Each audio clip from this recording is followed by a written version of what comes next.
Welcome back, everybody, to the lost depths of Phandelver. I hope you had a good week.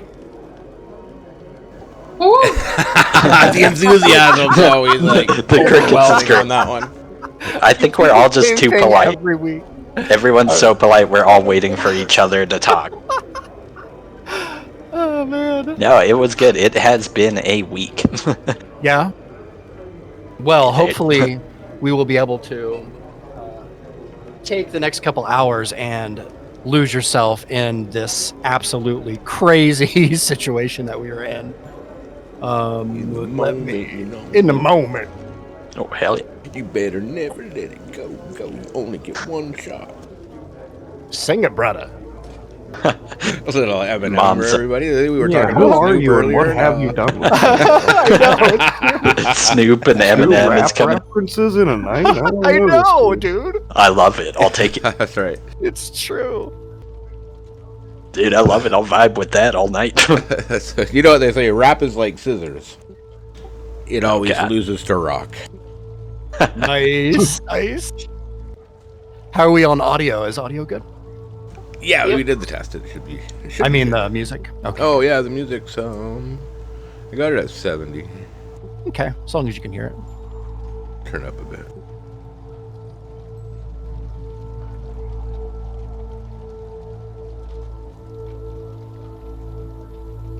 I gave us a ghost tonight. Looks like a cracked out Pac-Man ghost. Yeah, that ghost has seen some dead people. Yeah, it's kind of a reflection of my He did feelings. not like it. Oh no! The self-portrait? This is therapy. All right. I mean, is it bad if I'm thinking about drawing a burning cross next to him? Oh, man. Yes. Okay, alright. I'm just gonna go out on a limb and say yes. Crap. Is that what he's looking at? Oh, man. All right.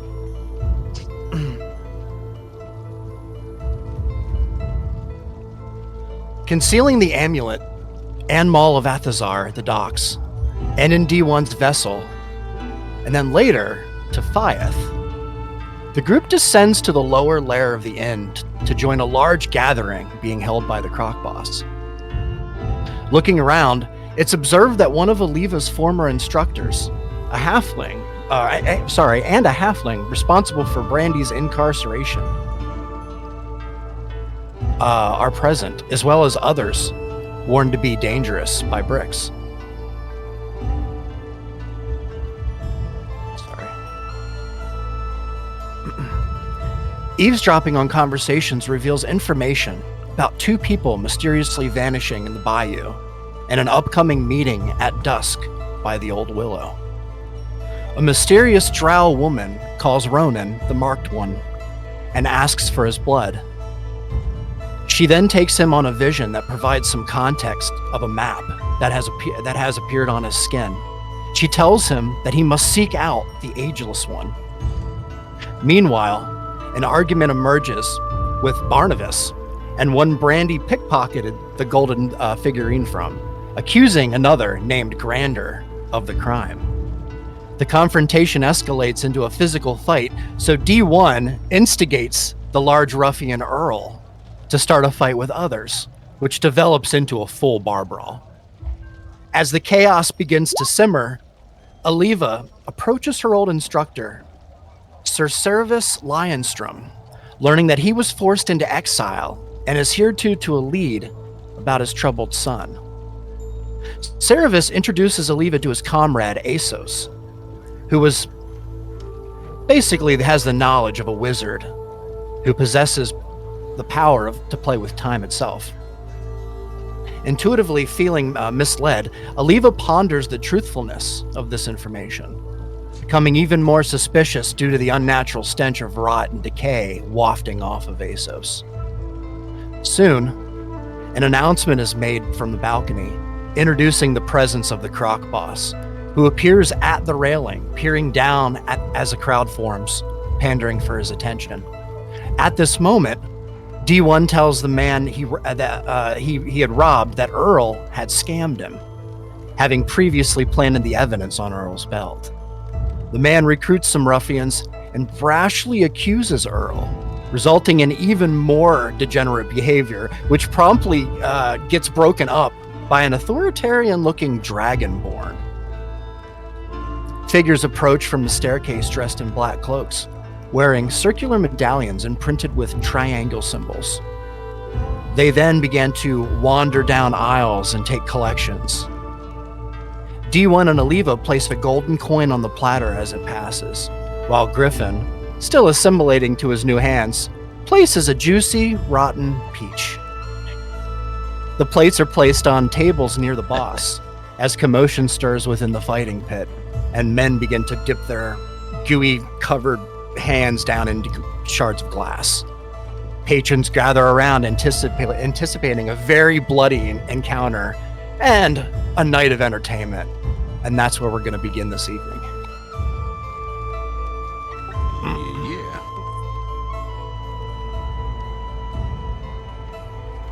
Oh no, my shitty chariot.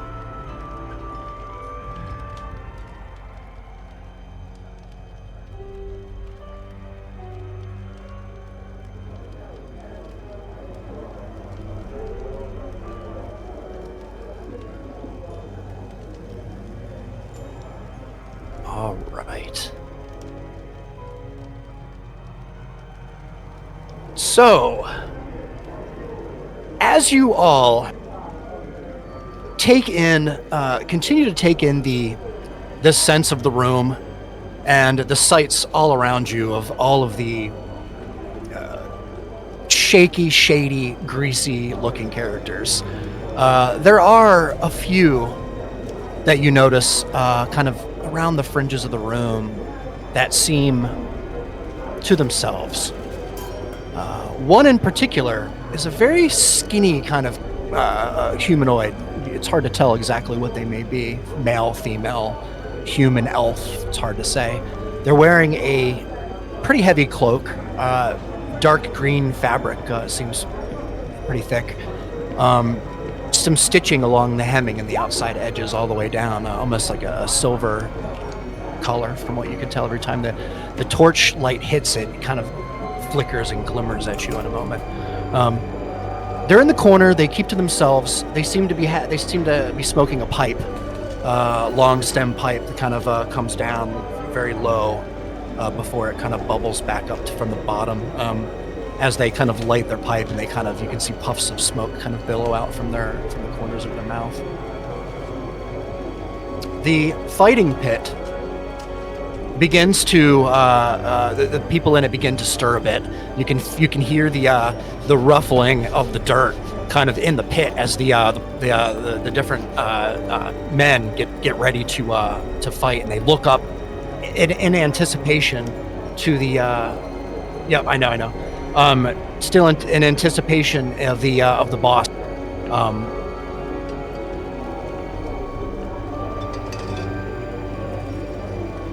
Oh my God! What happened? Oh, Pac-Man. Immersion. Hell yeah. All right. Sorry about that.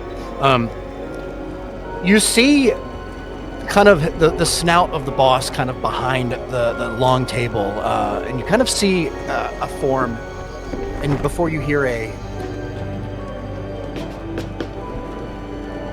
and the two men begin to scuffle toward each other, throwing fists and hands at one another, missing mostly, before you kind of see that a group of people is beginning to gather around the pit.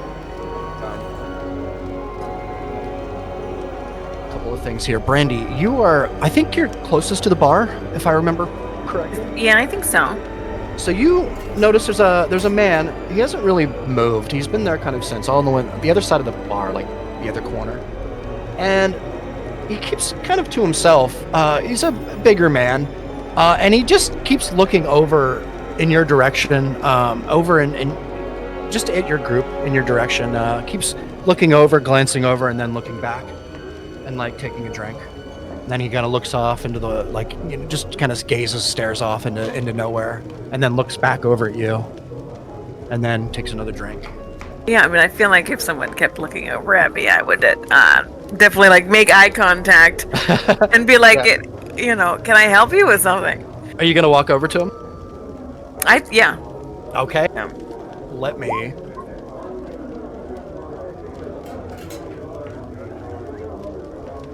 Perfect. He kind of acknowledges you getting closer. That's good. Oh god. You guys are hilarious.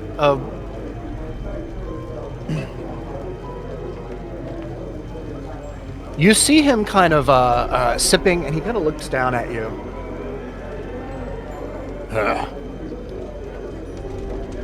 You're pretty clean. What you having? He kind of basically offers you a drink. And I'll have whatever you're having, sir. He kind of like goes over, like signals to Sarah over at the other edge of the bar, and she kind of like waves and comes over. Yeah. What will it be? Just bring over another ale for my little friend here. He kind of goes over and We're friends now. do you say that to him? Yeah. Oh. Well, aren't we all friends here? I mean, we can be friendly, I suppose, but I haven't really met anyone's super formal acquaintance yet. What name do you go by? They call me Gerald. I've been around here probably 4 days. Doesn't matter much. I won't be here much longer after that. What are It's to your the plans west. after this? Well, it's to the west with me. Over the Great Sea. Back home. Whew, this is pretty good. You gotta try at least a little bit of it. I'll tell you, there's stories around this place. You can tell he's quite drunk, Brandy. Sure. He has a gravelly voice. I'm trying to do it the best I can. Kind of gravelly voice, kind of like like if you're the crunch of boots on like frosted leaves. Sure. Very like. He takes a swig from his tankard. Just kind of wipes the foam from his unkept beard, which is kind of hanging down and very, very burly. He says, "There's more to this world than meets the eye. I'm sure you've seen quite a few things." He says, "Let me tell you about another thing." And you can see Sarah kind of comes over and she shakes her head a bit. Like, Oh, walks sure. away. He says, "Picture this. A moonless night. The kind that makes even the bravest souls shiver. The Bagman, they say, was once a foolhardy adventurer, much like yourself. A rogue, a thief, or maybe just a desperate soul seeking escape. Well, he had a name once, but it's been lost to the ages and replaced by, well, whispers. As the story goes, he and his band of misfits managed to stumble upon a treasure of sorts in its own right, depending on its previous owner, a bag of holding, if you know what those things are. Pits of extra-dimensional space where you can stuff anything. Weapons, gold, secrets without a care. Well, in this case, that bag belonged to a powerful sorcerer named the Bagman. He got greedy. To avoid detection, he decided to hide inside that bag. It was the sorcerer's bag. He didn't know it, thinking he'd outwit fate. Imagine it. A man crammed into a pocket of reality, surrounded by forgotten trinkets and lost dreams. What a sight it must have been, but the bag had other plans, as it were. Time flowed differently in there. Days bled into weeks, Weeks into years, Bagsman's mind twisted, stretched in like taffy. He became something else. Part man, part void. His skin turned ashen, his eyes hollow. Every night, he slips out from a random bag of holding. Taverns, the dungeons, the cozy cottages, none are safe. If you're careless, he'll find you. And when he does, he may decide for what reason he wants to leave you or take you with him. And if he does, he drags you right back down into that abyss with him, sharing his torment for an eternity. But here's the kicker. Whether he takes you or not, he always leaves something behind. A trinket, a bauble, a piece of his lost kingdom. You wake up, and there it is. Tarnished spoon, cracked mirror, child's toy. And you know, you've been located and marked by the Bagman if it's only a matter of time. Because he will come for you. Anyway, some say he's searching for his way home. Others claim he's just lonely, yearning for some company. He takes another big drink. And the twister says, "But beware, my friend. If you speak too loudly over an open bag of holding or whisper, 'Follow my voice,' into a mystical storage space 3 times, he'll come for you." Well, he sounds like an interesting guy. Yeah, well, see, sharing stories here. We're friends. You see, we're friends. So, tell me, what's your story? I'm more of a collector of stories, not much of a storyteller myself. A collector of stories, you say? I like valuable things, and sometimes those are stories, rumors, things like that. How long you been around these parts? We've been, coming in and out here and there, back and forth. Okay. Well, I can see you're quite elusive. I don't blame you much. You're in the right place to be elusive. Yeah, you just never know how much you can trust anyone in these parts. I rather keep all my eyes open and my mouth closed. It's a good way to live, I think. For the most part. Well, you're into valuable, shiny things. Have you ever? Well, I don't know how long you've been here in this land. Did you ever make your way a little bit north to the old rundown mansion up there? Oh, Well, I don't think anyway. so. Well, there's a mansion up there, up north a little bit. It's probably maybe a day's hike from here. If you just go straight north from the bog. Well, there was an old powerful. They say that she was a witch, an old powerful witch that lived there one time. She has a vault of treasure. Anyway, I think most of it was taken, but there's apparently a secret room that nobody ever found there. It's a good story for you. You like to collect stories? Yeah, and I mean treasure too. Why not? I like a treasure story the most. Yeah, I heard this actually from a sailor on my way here, not very long ago. So. Well, I appreciate all the information. Big swig. He kind of asks you like pretty directly. There are many. Beg your pardon. There aren't many of your type here in this land. Not that I've seen. On my travels back and forth. So I have to wonder. You said you're in the market for shiny things. What brings you here to this place with all these people? Well, it sounds like the boss has maybe some offerings for people with some interest in extracurricular activities. He does indeed.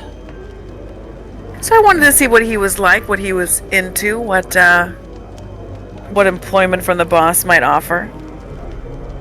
Well, I think it's safe to say that if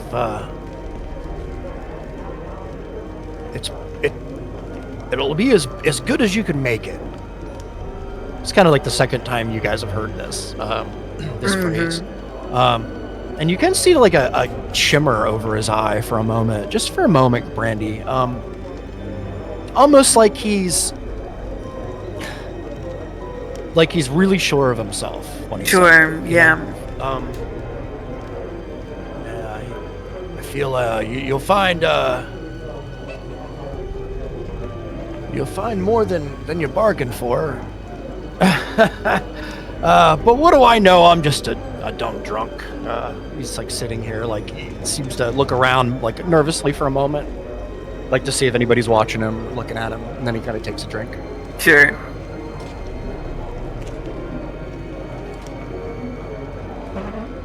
All right then. Well, it was nice talking with you. I think. Well, surely you have a story here. Come bring us another round for my friend over here. He just like doesn't want you to leave. Just, like, He's like, let's talk to just him. keep drinking. Yeah. Like nobody's paying attention to this guy. You're like the only Yeah. one. Yeah. Unfortunately, I hear someone calling my name. I've got to go. Oh, Just- of course.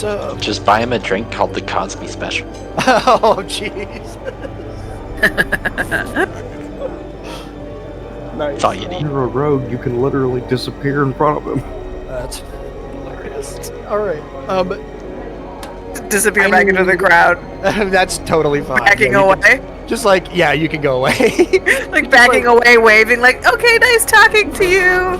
Yeah, you just gotta like find yourself like a couple of people in front of you, like lose line of sight. You can see him kind of like look up over the crowd to see if he can keep an eye on you. And we're gonna roll with disadvantage, even though that was a natural one. He does not see you at all. You totally managed to completely Just get out of his disappear. line of view. He's still looking though. He's still looking to see if he can find you in the crowd, but he's not. All right. At about this time, D1, you notice a couple of people come through the entrance door, the same one that you guys came through when you entered. It's really seemingly to you the only entrance that you have noticed, except for one thing. Roll a perception check for me. You guys never really got. I'll say everybody roll a perception check for me. We didn't really do this before to give you guys like a good look around the room to see if there are multiple entrances, exits, doors, things like that. Perception. Perception.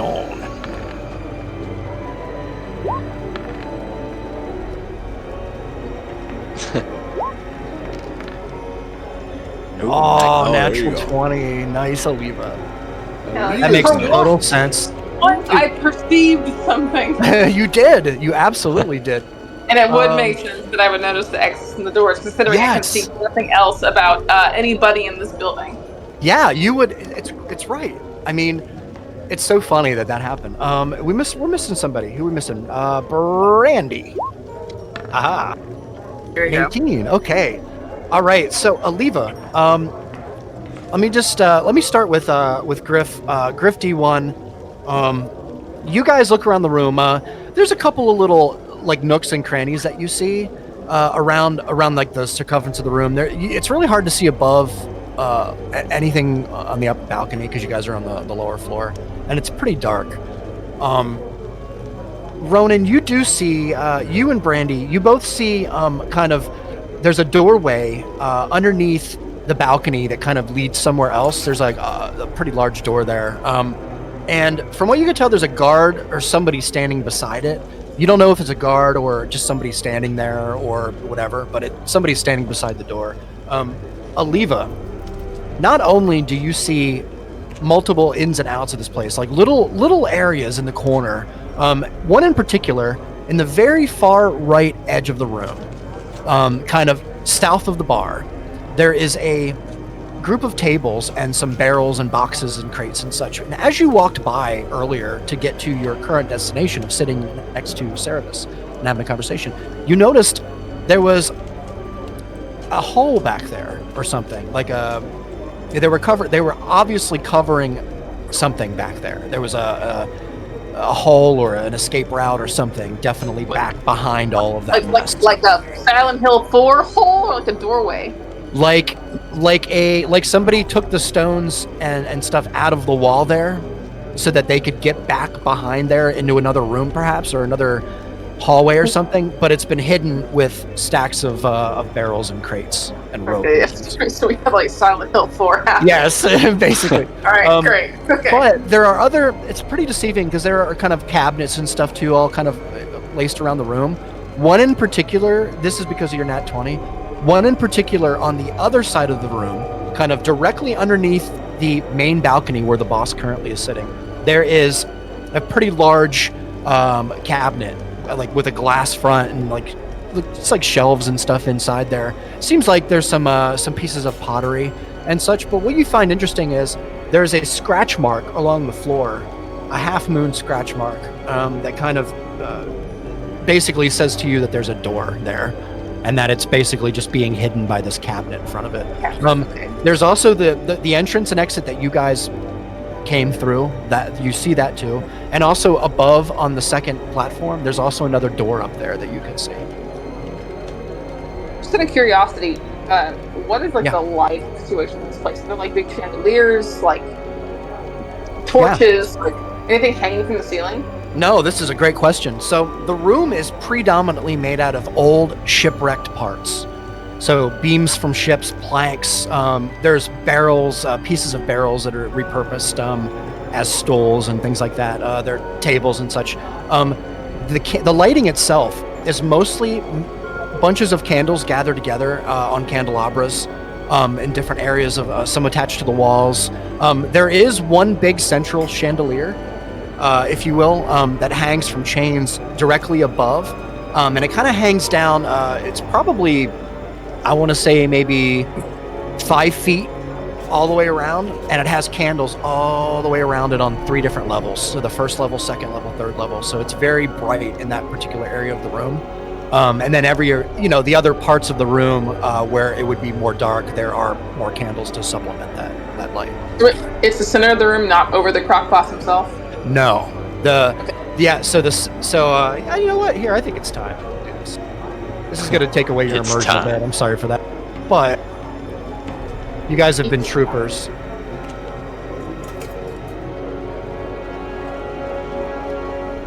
All right. This is not an accurate representation of the room, but for the sake of it, to show you layout, this is what you're looking at.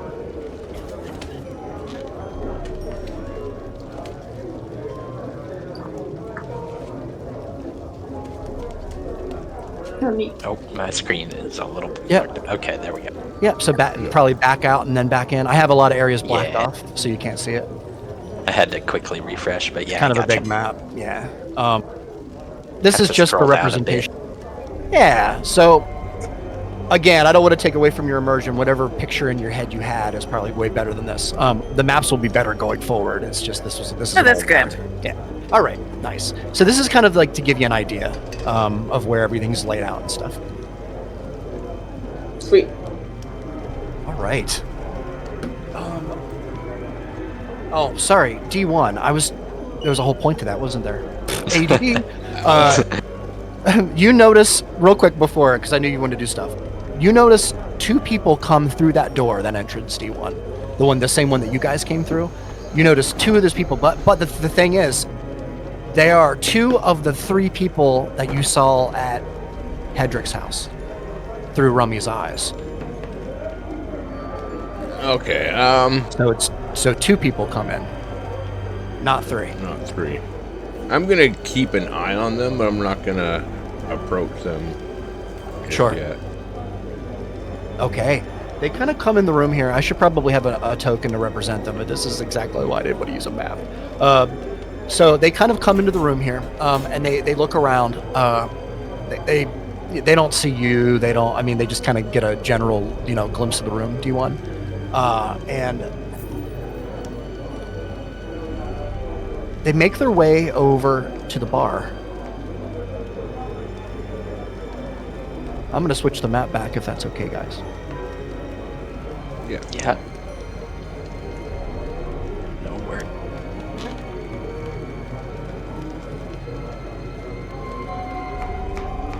it's not nearly as good as we can do with our imaginations.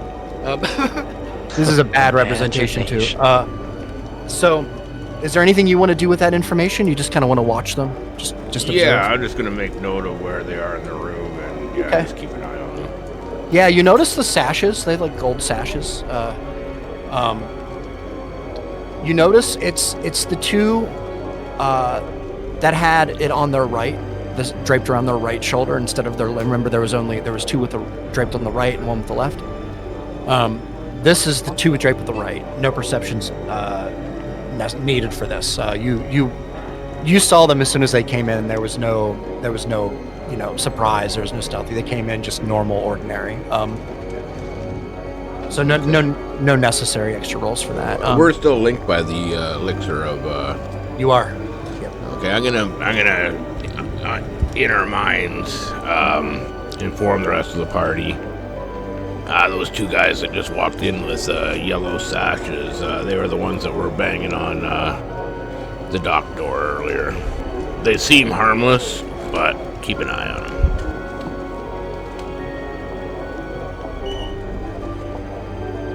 Was the leaver there for this? Yeah, all of you guys. I'm using the speak in our minds trick. Yeah. No, I mean, sorry, the knocking itself. Hear the knockings? Right? I That- don't Oh, know. No, that was something that D1 found out looking through Rummy's perception. Oh yeah. So Rummy's sitting back at the docks with Fias Jadestone, and Okay, sorry. Sorry, I should have refreshed y'all on that. Yeah. He's just perched beside him. Which, if you want to take a moment, you can go ahead and look at Fias, D1. In this moment, this is necessary anyway. That's perfect. And in this moment, D1, you notice. What the hell did I just do? You notice he is no longer reading his book. D1, his book is kind of laid out, open, on his leg, and then and he has in his right hand, like palmed, he has a sack, a closed sack with the gems in it, like you'd said, and the amulet that you had put in there and closed up. He's been holding on to the sack now for the little bit of time that you guys have been gone, which seems like crazy we forever. threatened him to do. Yeah, like you threatened him to do. And he knows that Rummy is there beside you. And he keeps looking at the bag. He's like fixed on it, D1, but he glances over at Rummy for a moment. Rummy's gonna give him a toothy grin. And he says, he looks back at the bag. And he says, is that you talking to me? At Rummy. Rummy is gonna do like a shrugging motion and then a no shake with his head. Fiath looks back down at the bag of gems. He kind of moves his fingers around a bit so you can see like the different contents of the gems moving around a bit in the bag. Alright, Rummy is gonna fly down, hover sort of just above him, Yeah. and bite his hand. Bite his hand. Yeah. His right hand, the one he's holding it with? No, the one that is he digging through the gems with one hand? No, he hasn't opened the bag. Oh, I at thought you all. said he opened the bag. Okay. No, he's like has it palmed, if you can imagine. Like, see, this is one of those moments where if we were all sitting around the table, I could just show you what I mean. Yeah, He has his palm out flat, and like his fingers are kind of cradling the bottom of the bag, but he's kind of moving his fingers around, kind of feeling. Oh, on the bottom of the bag. On the bottom, Gotcha. yeah. Like he can feel that there's like stones or something in there moving around, like not giving away too much, right? There's weight to it. You can see him doing this. He's very curious about what's in the bag, and you can see him kind of he's completely lost interest in the book he's reading, and is now kind of he hasn't opened the bag or anything, but he actually, you can see him intently looking at the bag and then look back at Rummy and ask Rummy, basically, are you talking to me? All right, Rummy's gonna fly down, land on the floor at his feet, and just stare intently at him, and then stare at his hand that's fondling the bottom of the bag. Yeah. He just looks down at Rummy for a moment there, and he just continues looking at the bag. He doesn't really, for the moment, doesn't seem to be doing anything other than that. D1.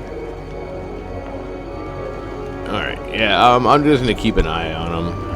Okay. Very intently. You got it. Sounds good to me. All right. Let me. 1 second.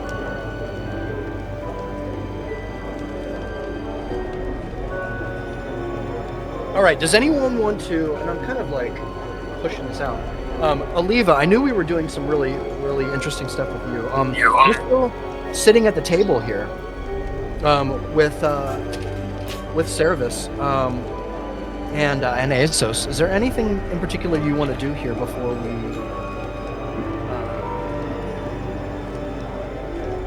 I think I'm all good. I think she at this point I'm highly suspicious of everyone in the group know that I think they smell ASOS smells like death. Yeah. And something's not right, like the trolls. And Yeah. at this point, I'm kind of just side-eyeing both of them quite blatantly. Yeah, for sure. Not subtle, ever. So, and not getting up because at this point, I don't see a need to get up. So that's the only reason why I'm staying. You see Cerevis kind of notice, you know what? I need to roll this. That wouldn't be fair. And that's a success. So even with a high DC. As I was going to say.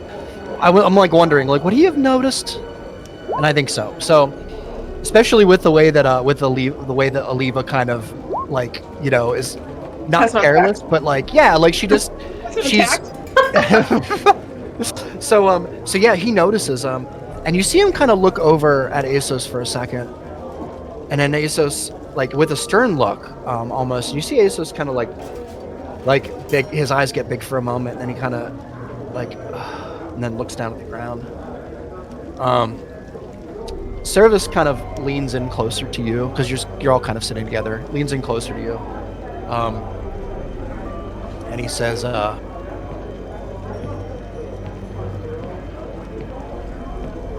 lies will always be lies.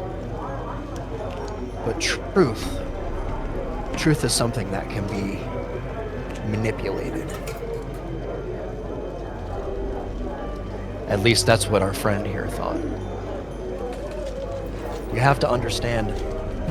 This is Cerevis talking to Aliva. He says, you have to forgive my miscomings, my shortcomings. You are one of my brightest pupils, one of my best students. You have to forgive my intrusion.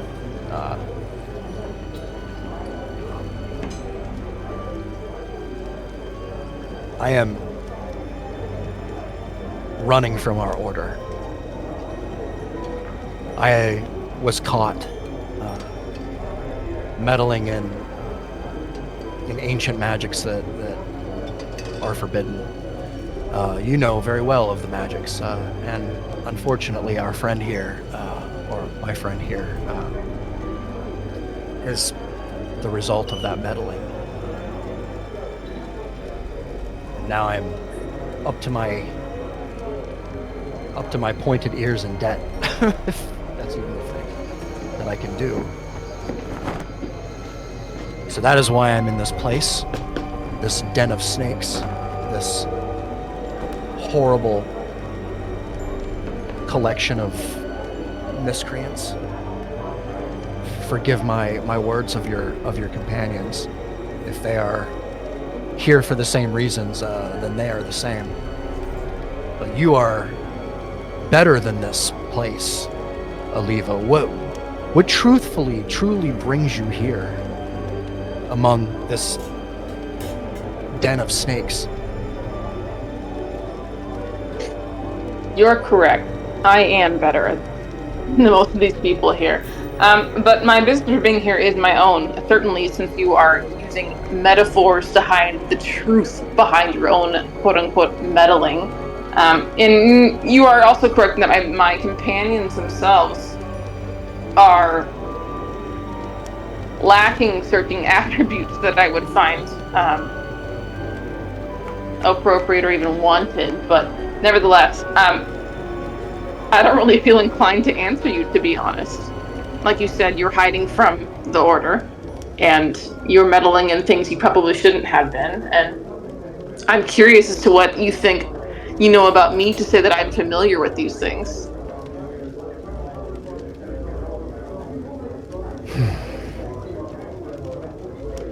There are things that I'm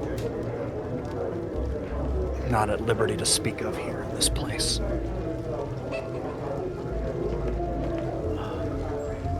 I put everyone here in danger by coming here. How so? The magics I wield are not natural. I've made big mistakes, giant mistakes, I'll even. This is my only chance at redemption. I think the boss might be able to help me. He won't. From what I've heard, he won't. But if you're foiling or, involving yourselves in magics that remind me of the trolls I just fought based on the smell alone, I highly suggest you quit. No, listen, I know what you think. But those trolls had nothing to do with us. So whatever magics were there, they were not from us. I would be watching Aso's expression, by the way, during this. Oh, totally. And he is... roll a perception check for me with advantage, because you are fixated. You also see in this time, as you're having this conversation with him, he kind of looks around the room for a moment and kind of like gets a little bit closer to you and kind of pulls down the upper part of his cloak. So you can see kind of down onto his chest a little bit, like the left part of his chest. And he has this... Pervert. Black, no, I'm sorry. He has kind of this black, veiny kind of, very odd. Where are we going with this? Infection. I was gonna say. It's kind of that's great. upper. I'm glad somebody else laughed first. Somebody's laughing their ass off somewhere right now. It's kind of like a black, it's an infection of sorts. There's some kind of maybe. It's not a tumor. Necrosis happening, possibly? Okay. You got a 23. Asos is sitting there. He hasn't touched a drink or food. He's sitting there, looking in your direction, with his mouth shut. He's very quiet. There doesn't seem to be any reactions from him, from his face. He just doesn't seem to be even looking around the room. He's solely focused on Cerebus. Okay. Just with one titty exposed. Just with one titty exposed. Cerebus is showing you. It's kind of like opening his cloak and showing you like there's some necrosis or something happening, some kind of really odd infection on the upper part of his chest. Kind of like just below his shirt line, where a shirt line would be. Okay. That went way dirtier than I meant. I didn't even know. That was great. That's what I needed tonight, so. Nice. Yeah. So, I mean, I'm glad I glanced in between the two of them, and I'm Oliva, so again, I'm not subtle ever, and just kind of look downright frowny between the two of them, and like I'm better than both of them because I'm a bitch, and that's the way it is. That's great. Are you going to continue to stay with them, like sit with them? If they kind of seemed like they were tapering off the conversation and not really contributing anything anymore, I'd probably get up and go back to my little group. Okay. If they were kind of continuing, especially if Lionstrom was continuing to kind of drop tidbits here or there, I might linger, but it kind of depends on how much he'd be saying at that point. He seems very desperate to keep your attention, very desperate to kind of he just starts shoveling information. It's very vague information. It's almost like he is unable to tell you directly what is going on. It's a very odd thing, Oliva. Like help me desperate, or like keep Yeah, me distracted kind of. desperate? Kind of. I'm in the shit, and I don't know how to get out, but I can't tell you how to help me. And we don't have any more of that handy any little telepathy juice left, right? No We do extra? not, Okay. unfortunately. Yeah, so I'd Um, probably finally just kind of put my hands on the table as I'm standing up and say, find me later if you want to talk on your own. Of course, I will do. I will do just that. Will you? Are you staying in the inn? I can. Yes, I'll meet you later. You're upstairs. I'll find you. I'll find you. She kind of raised an eyebrow at that, as if he knows, and then looked at Asos and just pointedly point a finger at him and say, "You're not invited," and then walk away. That's awesome. He kind of like looks up at you and then just looks back at Cerebus without really much expression. Nice. That's great though. Good stuff. All right. So you kind of walk back over in the direction of Griff and Brandy and everyone. Ronan's kind of still. I would imagine Ronan, you're still kind of in your own little kind of spot over here. Yeah, I'm still sitting over with what was her name? Something Bex. Yeah. Nice.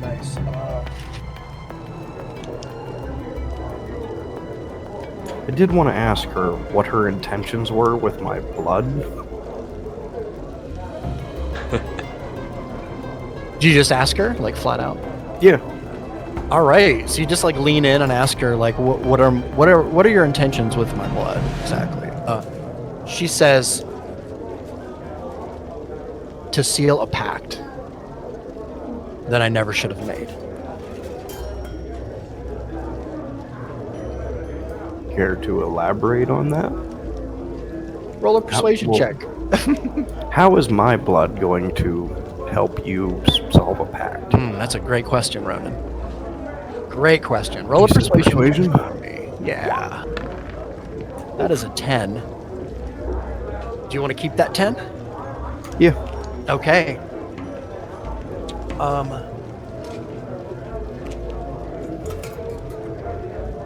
Time is a fickle thing, my friend. Okay. Sorry, that's all I One can more do. question, and then I'll leave you. Please. Is it going to have some sort of negative effect on me? Your blood? Yeah. Absolutely not. As a matter Alright. of fact, quite the contrary, if done correctly. Interesting. No persuasion check needed.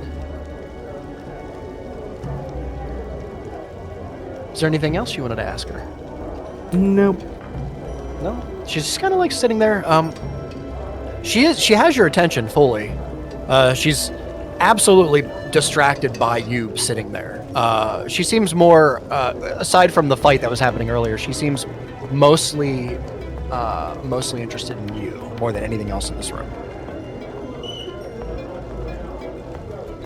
Like just looking at you, like it's almost like how do I describe? Okay, let me describe it this way. It's like, have you ever had that moment where you wanted something, probably when you were a kid, right? You wanted something, you saw it maybe on a commercial or TV or something, like whatever. You wanted something, and then you finally got it. And you just sat there and looked at it, like, oh, I got it. It's kind of like that. Slightly off-putting, but Yeah, it's weird. I don't know how else to describe it. But with that, Ronan, Thaliva Vex continues to just acknowledge you. She just kind of, you see like this perma grin on her face. It's kind of, it's not like a snobby thing. It's more like a satisfaction kind of thing. Like a completed quest. like that old gypsy woman was right. It's like, all right. Let me see here, Griff.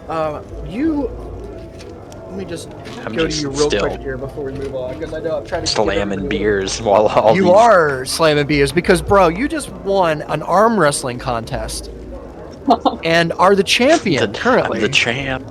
Yeah, and like there are a couple of people like you see back like where everybody else is arm wrestling.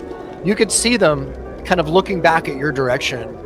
And the one guy's like holding onto his arm a bit, and he kind of like laughing, like and he like they pointed over. He's pointing over to you, like not in like a fuck you kind of way, but like in an that guy is the man kind of way. Like he's pointing over at you. Like, do you say, do, flex anything at all? I'll just like fucking look over at him as I'm, slamming this beer and just like toss him a fucking soggy peach. Running carrying him out of So there. bad. Griffin, shit, I killed the DM. Endearing act is to give you a soggy peach. Exactly, that is my token. But I hope my fucking beer could be peach flavored, but I pretty much just do that. Holy You always fuck, put yeah. a peach wedge. You're killing me. Keep That's staring hilarious. at my new hands, and just You're just gonna toss him a peach? pretty much. I'm Fucking hilarious. So I can't think of a good fucking like peach themed like WWE name. that's totally fine. So let me just paint this picture. So you see him kind of point over in your direction, like he's like, oh, that guy over there is the winner. That guy beat me. Like you could tell now that what he's talking about. Oh, that who beat you? Like, why is your arm hurting? Like what? Right. Oh, that guy over there kicked my ass. He kind of looks over with and kind of gives you a head nod, like you've gained his respect, kind of thing. And you as this is happening, you acknowledge it, and you just stop drinking for a moment, and you reach down into your bag there a little bit and ruffle around, look up a bit, and then you pull out a peach. Like you pull out a nice juicy one, man. Like these peaches are ripe, bro. Like they're ripe. You've had them in here for a while. They're ripe. Like there are no peach farms. They're around anywhere near the bog, my friend. You have to understand this. These things are like you touch them the wrong way, and they're gonna turn into jelly. Like they're bad. And you toss this peach at this person who is waving, and then he sees it coming. Ooh! And I'm gonna roll with disadvantage to catch it. The peach. And that is a natural one. I'm not even kidding you. Goddamn. That's the second one. Peachinator wins again. And the guy puts his hand up to catch it, and it like just goes just left of his hand and hits him right smack in the forehead, and the peach just disintegrates right over his face and starts to run down onto his face. It gets in his eye a little, and you can see him kind of like and like rub it and stuff. His buddy kind of looks over at you and kind of like gives you an odd look. I'm sorry, it's your first day with hands. He kind of like waves. Like he should have caught it, but he didn't. Now he's fucked. Anyway. All right. I'll just say like, sorry, I aimed for your chest. Yeah. No, I mean, you could still see there are people over there getting ready to arm wrestle or whatever, but there are people that are glancing over at you, and you feel like at some point somebody may ask you to try and take your winner's your champion's title away. So okay, squaring up. Yeah. So they're just kind of eyeballing you at the moment. Like nothing's happened yet, but they're eyeballing you at the moment. No, you can see kind of like some parts of the room are kind of moving around now. You can see like there's some stirring on the second level here. It seems like people are moving around up there. Is there any last minute stuff that anybody wants to do before I move on here, so that I don't drag this out for 3 hours? I think I'm good. Yeah, I think I'm okay. Right. Perfect.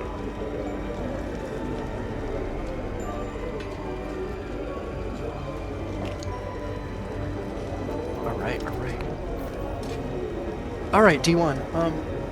We're gonna continue here.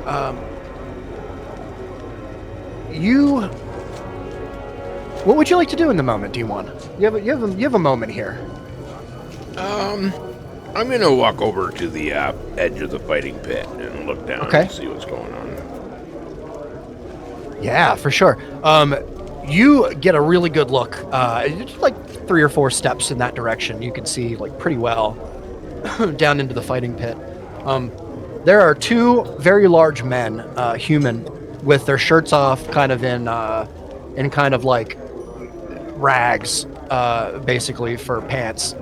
And you could see there's quite a bit of blood kind of running off of the one man. Their hands are wrapped and covered in some kind of sticky material, and then they're both dipped in glass, from what you can tell, and they're just swinging at each other. There's moments where there is no fighting, where they're just kind of like standing there and like they're just taking a break, taking a rest, and then one guy will run back towards the other, and then one guy will throw a foot out and trip him, and then he'll take a rest and breathe for a second.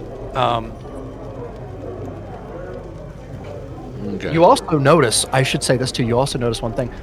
Earl is, because you've been watching him the whole time, I think it's safe to say that, right? Like, since your whole deal with the pouch and stealing it from him, and then this dragonborn, a top hat, comes up and steals it back from him and puts it in his pocket and walks away. So now Earl is now like confused because he doesn't feel the pouch in his pocket, and he's looking around the bar kind of very confused, and he's just drinking his ale. I'm just gonna sort of snicker and not do anything to him just yet. Okay. Yeah. Nice. Very nice. You also are interrupted for a moment, D1, with... You're not talking to me. You're sure of it. As you are brought back to Rummy's eyes, looking up from the floor, up at Fyeth as he sits in this chair still, palming this bag of gems and amulet inside, with his book kind of laid out in his other hand, like flat on his lap. Shit. Rummy's actually gonna shake his head yes this time, and then he's gonna shrug and just sort of... Shrug. Yeah. And then nod yes. Okay. And then keep looking at him. All right, perfect. Jeez. Oh. Okay. This makes a little bit more sense then. All right, let's go. He, Fyeth stands up. The book kind of, places the book to the side. He's still palming the bag, Rummy. Kind of walks towards the front door, opens the front door up, steps outside, starts walking down the path. Rummy's gonna fly up and grab his belt and sort of start pulling backwards on Whoa, little guy. Wait. I thought this is what you wanted. Isn't this what you wanted? He's gonna shake his head. No. Wait, you're confusing me there, little guy. He's gonna fly in front of him and start flying, like putting his nose into like his sternum and pushing him back into the house. Okay. I'm all right. Okay. You gotta like heads back, like doesn't fight you at all. Kind of like back into the house. Listen. I'm just doing what you told me to do. Like you told me to throw this thing out off the coast. I was just gonna throw the whole thing right off the coast. Rummy's gonna try to push him like right back into his chair. Wait. Listen, I don't mean to be rude, but you can't just. You push him in his chair. He gotta like sits back. And he's gonna grab the book. He's gonna fly and he's gonna grab the book and he's gonna open the book up and he's gonna point at it and then point at him, and then put his hand up to like where his ear would be, like he's asking him to read to him. Oh, I see. D1, roll a persuasion check for me. For Rummy. I don't know why, but we're gonna do it anyway. All right. Persuasion dogger. Oh, that's not very persuasive. Oh, that's a 4. So he begins to. You see him? Okay, all right. He sees the book. He's gonna keep putting his hand up to his ear, and pointing at the book, and putting his hand up to his ear, and sort of like doing a, like a sort of rolling his arm, like "Come on, let's get going" kind of motion. Oh yeah. Like speed it up. Yeah, like sort of moving his hand in the. Yeah. So with your 4 too. Wait. Okay. Oh, wait. That doesn't make any. If you're sure. Are you sure? He looks at Rummy. Are you sure? Doesn't Rummy's make gonna much be like, sense. yes. You're sure? You're 100% sure. Okay. All right, Rummy. Rummy, or Fiath, like reaches down in his pocket, D1, and he like pulls out, looks like this little tiny black stone, and he just throws it down on the ground beside Rummy, and all of Rummy's vision goes dark. Rummy is no longer in. Well, he did what? Sorry, to say it again. Rummy is no longer in the shack. Rummy is now in some dark, cavernous place. D1. He threw the book down, and then I just. No, he threw some kind of stone. He had a stone in his pocket, in his left pocket, and he took his left hand. And he put his left hand in his pocket, and he pulled out a little black stone, from what you could tell, and he threw it down on the ground right next to Rummy. Okay. And Rummy is now, he's now in a cavern. He's not in he's not in Hedrick's house anymore by the docks. You have completely lost vision now of Fiath. With my dark vision, can I sort of grasp it somewhere where I'd been before? Roll a perception check for me. Everybody's like, what the hell? All right, let me. No. 14.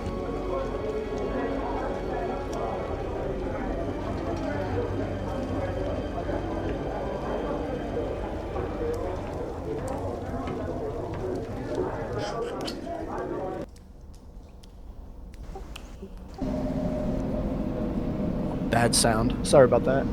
That was a bad cut. 14.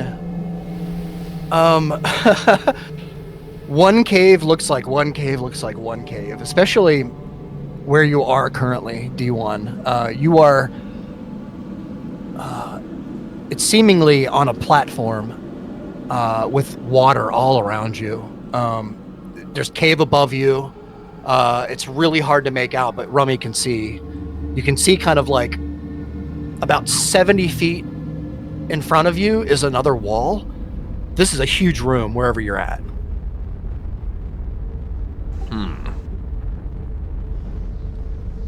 I am going to, in our minds with the elixir, talk to Brandy.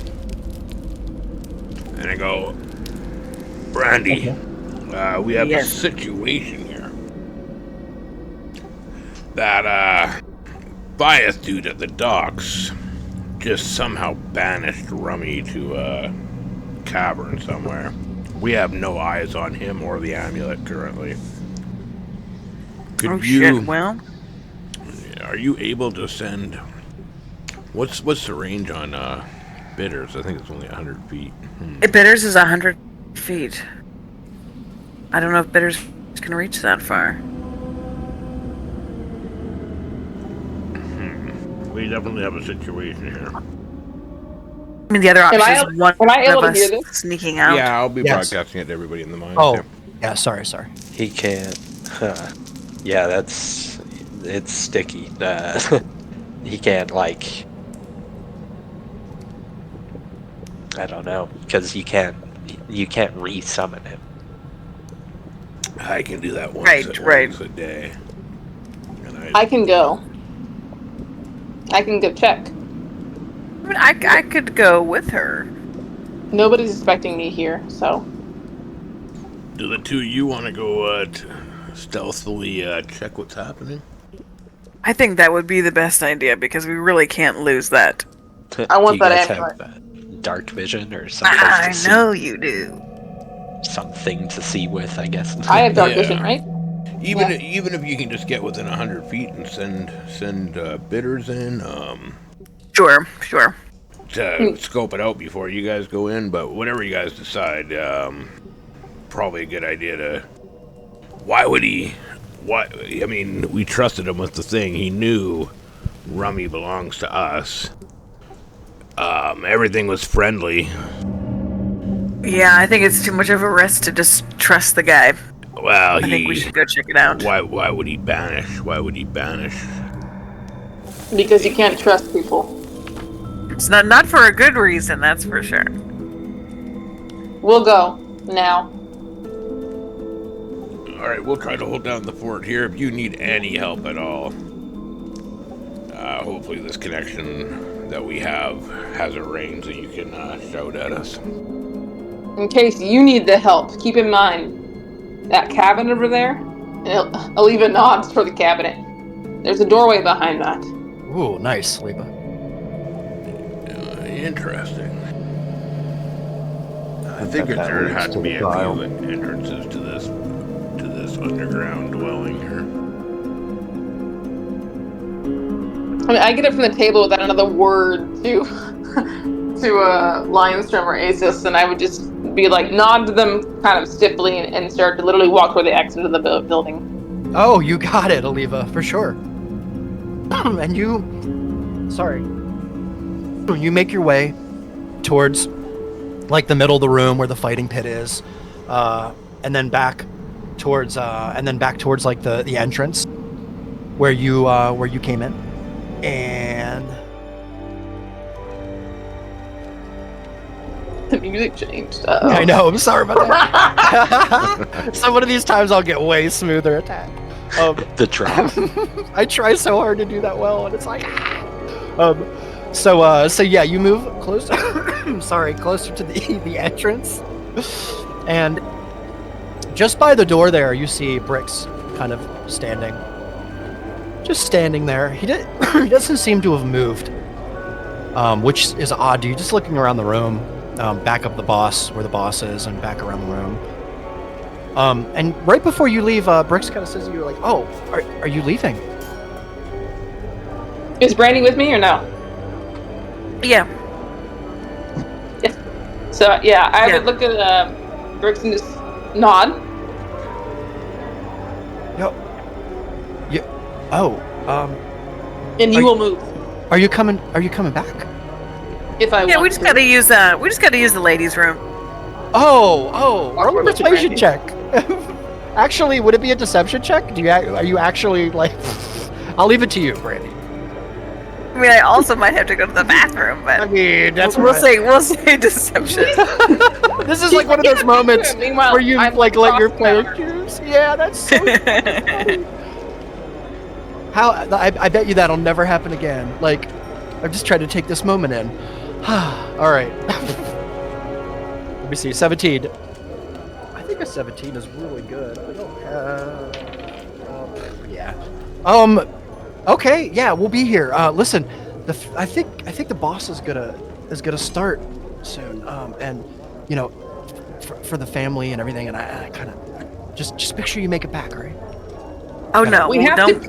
don't You have worry, anything else to redhead. say? Of course. No. Please. Hey, don't hold Girls that in. gotta That's bad go. for you. Go. Get out of our way. Yep. Of course. And you gotta briskly brush past Bricks as you make your way up the staircase, and out into the inn here. Let me. And you guys are just gonna make your way like right to the house, right? Is that the idea? Yeah. Okay. Yeah, there's no reason not to. All right. So you begin to make your way from the door. You kind of look over and you see Fallon there, kind of at the bar still, kind of with his towel like in a couple of like mugs, like wiping them out. He's like, oh, he says, they all done, everything done down there. As you kind of like walk, and you just ignore him, just walk right out the door. I would just like give him a wave, like a nod and a wave, like, yeah, I don't know, I gotta go. Okay, all right. Kind of gives you a wave, like in a very awkward way. You like make your way out the front door. It's actually surprisingly nice out. There's not a cloud in the sky. It's blue skies. It seems to be about 2 p.m. Just afternoon. The birds, you can hear the birds in the sky. You get closer to the shack, and you notice pretty quickly that the door is open to Hedrick's house before you even walk in, and that's where we're going to take a break. Woo! All right, let me put this back up to here. And we will take a break, and we will be back and fun stuff. Nice. All right. That ambulance fucking gone. All right, you're right back, guys. Yeah, I'll be right back in a second, too, guys. I mean, I really hope it's not gone because I straight up will abandon you guys for Yeah. No, it's there. We swear. Yep, it belongs to the fish people now. I'll BRB as well. Same.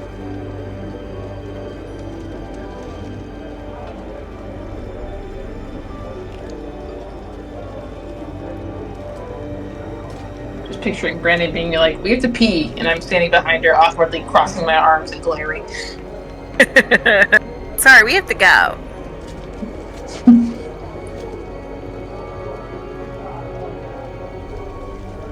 If you don't go to the bathroom in groups, are you really a woman? Don't know.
Ooh, okay, I am back. Well, God. Thank you.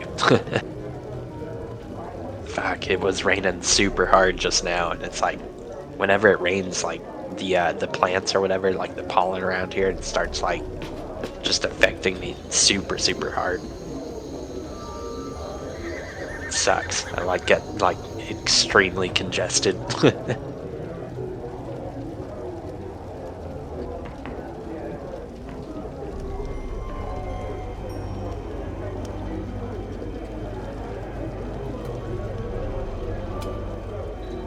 I'm glad I don't have allergies. Ah, dude, they fucking suck. They're not ideal.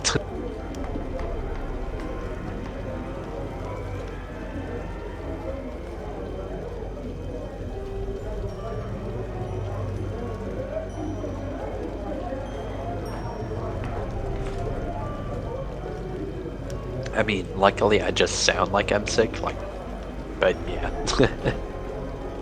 I guess it like makes you feel kind of groggy sometimes, but yeah, it's really just the fucking congestion that's the worst. But I mean, yeah, allergies in general are not Oh yeah, too having a fun. stuffed up nose does suck. And then it's like you Stuffed take nose or a runny nose. the all the allergy like medicines I've ever taken, I build like an immunity to. Oh damn. So it's like, yeah, it just stops working at a certain point. Like, fuck it, I'll just fucking be congested for a day. I'll just suffer. Oh no. Yes, like a true dude. Just like quietly fucking Rub some dirt in it. take a salt tap.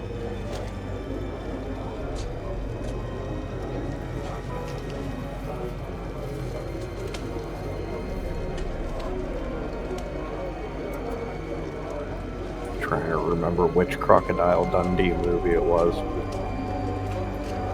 Oh, damn. Dude's like snorting coke or something like that, and Dundee mistakes him for having like congestion, so he dumps the bag into a bowl of water, puts dude's head over it, and puts a towel over the both of them. He's like, "That'll clear you right up."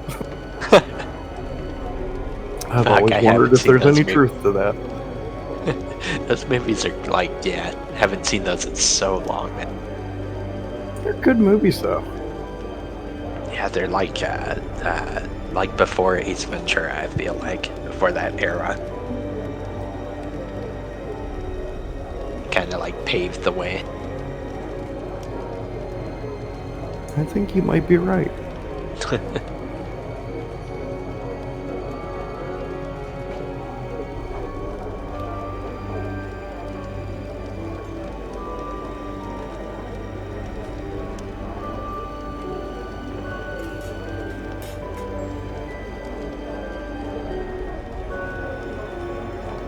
I think the crappier that we draw things, the better.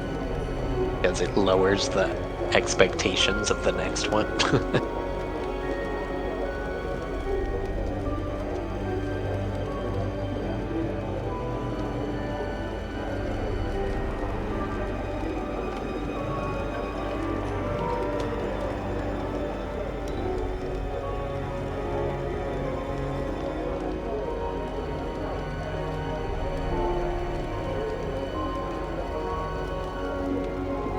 Yeah, I'll always find it beautiful. I have zero artistic abilities. That's what's good, though. It's like art is all subjective. I am quite proud of my squiggle snake. You sneaky snake. Yeah, had a rafter snake at one point. You need like a bar snake now.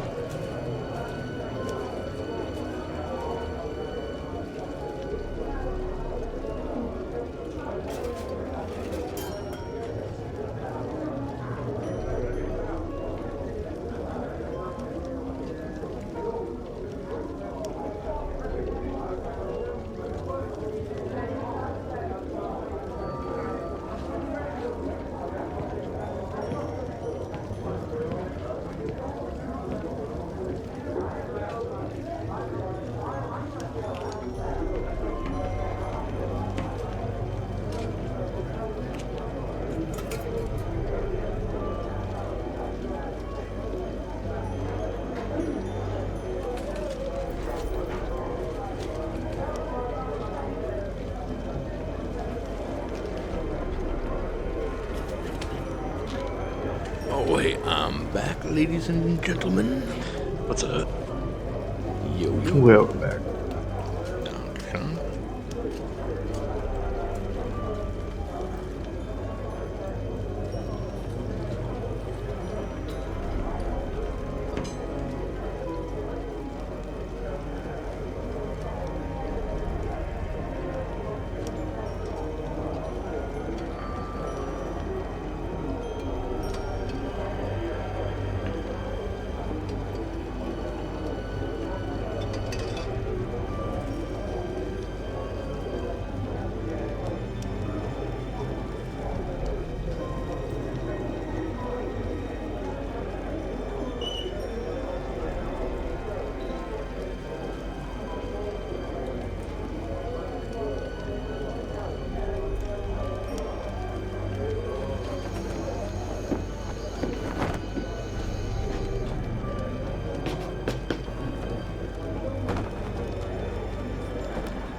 I'm back. I'm sorry. 1 second. Welcome back. It's like trying to think of shit that's going down. There's like not much happening at all. Like it's like dry and on like news and shit. But you guys heard about there this, is some crazy shit going on in the world, but oh god, I mean, that's there's pretty tons much of been crazy. constant for the last while. It's more just like fucking, just like even small talk topics. Like it's like, yes, it's the end of the world, but I want to talk about the damn cicadas. Like, That's right. damn Armageddon. 1 second. Sorry. You guys did some unexpected stuff happen, so I wanted to make sure that I have like. Yeah, us leaving. Backups for your backup, sub your backup. Oh yes, exactly. This is perfect though. I'm gonna start translating Reese's. This is perfect too. I will figure this out. Technical difficulties. Oh yes. All We right, need AI to just fucking solve everything, every problem immediately. Don't say that. Wizards Yeah. already wants to do that. Are What's we the Rummy's problem? night vision? Is it 90? Rummy's night vision. He has like stupid night vision, doesn't he? Or is I it? think it's here. I got it written on my sheet.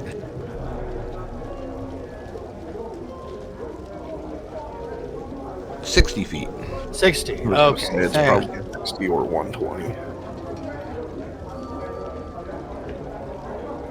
There we go. All right. All right. Most of the vision things in D&D are 60. Yeah. All right. All right. Sorry. Okay. Just for the timeline's sake, just so everybody knows, the amount of time that's passed since D1 lost vision of Rummy, conveyed the information, and Brandy and Aliva made their way past Bricks, upstairs, out the door, down to the docks, right? So we're probably thinking a span of probably... You know what? Aliva and Brandy, are you guys here? Is everybody back? Yes. Okay. Yeah. Guys, roll me a... Man, this is a crazy one. Dun, dun, This is probably something that doesn't happen very often, but I thought it'd be cool. Roll me a dexterity check. Actually, an athletics check. You tell me. Acrobatics. Roll me an acrobatics check, each of you. We're just gonna see the speed here. We're just gonna take this into account. Wait, for acrobatic speed? Yeah, because it's dex. So, do you have Didn't you just go off of their move speed? Well, yeah, normally, but I figured I'd just But sprinkle roleplay. Yeah, sprinkle some extra into it, just in case, just to see if they got a little bit faster, you know. Oh, okay, just to see. Yeah, just to see. You know how I Just like. to fish. Yeah. Just to Just for fun. yeah, Oh, so- bro, You can just just be for- honest, like, doesn't matter to me. Just for fun. Okay, so you kind of make your way as fast as you can. We'll say, like as fast as you know would allow you. Brandy, you a little quicker, naturally. Those your little legs. And she has those boots. So she's strolling along or whatever. I'd say Brandy, you're probably ahead, right? You're probably in the lead. Yeah. So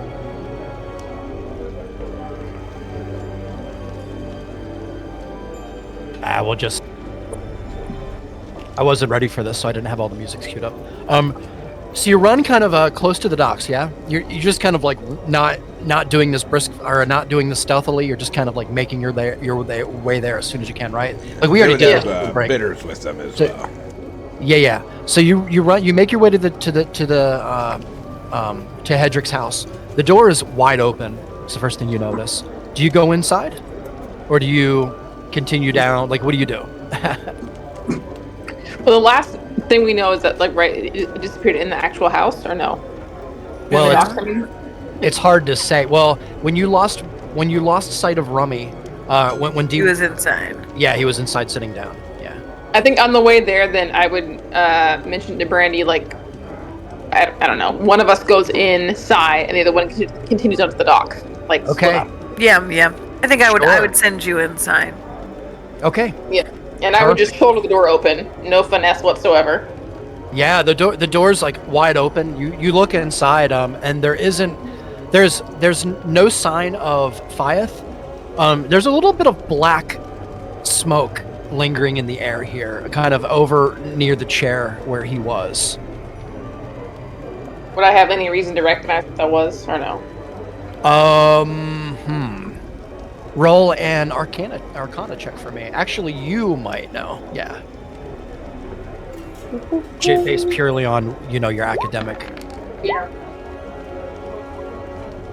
That's an 11. You can keep I don't mind if you keep advantage on. That totally doesn't matter to me. I'll just always take the first one. That's all. Yeah, I just forgot about it, to be honest. Yeah, no, it's really no big deal. So normally, Aliva, you'd be able to tell pretty easily what this was. This one's a little harder. Seems a little bit more specialized in one particular kind of magic, but I will say this: it is the remnants of a spell. Okay. Yeah. He doesn't seem to be in here anywhere, from what you can tell. You make your way back outside. I would imagine Brandy kind of is making her way towards the docks, I would say. Yeah, if there's something left to see in the house, I'd be following after her then, belatedly. Yeah. No, Yeah, we're searching. Brandy is looking around. Brandy, roll a perception check for me.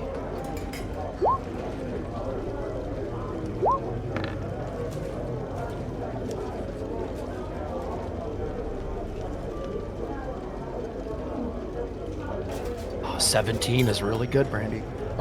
Just out the corner of your eye, you make out the little bit of a splash off the dock. Shit.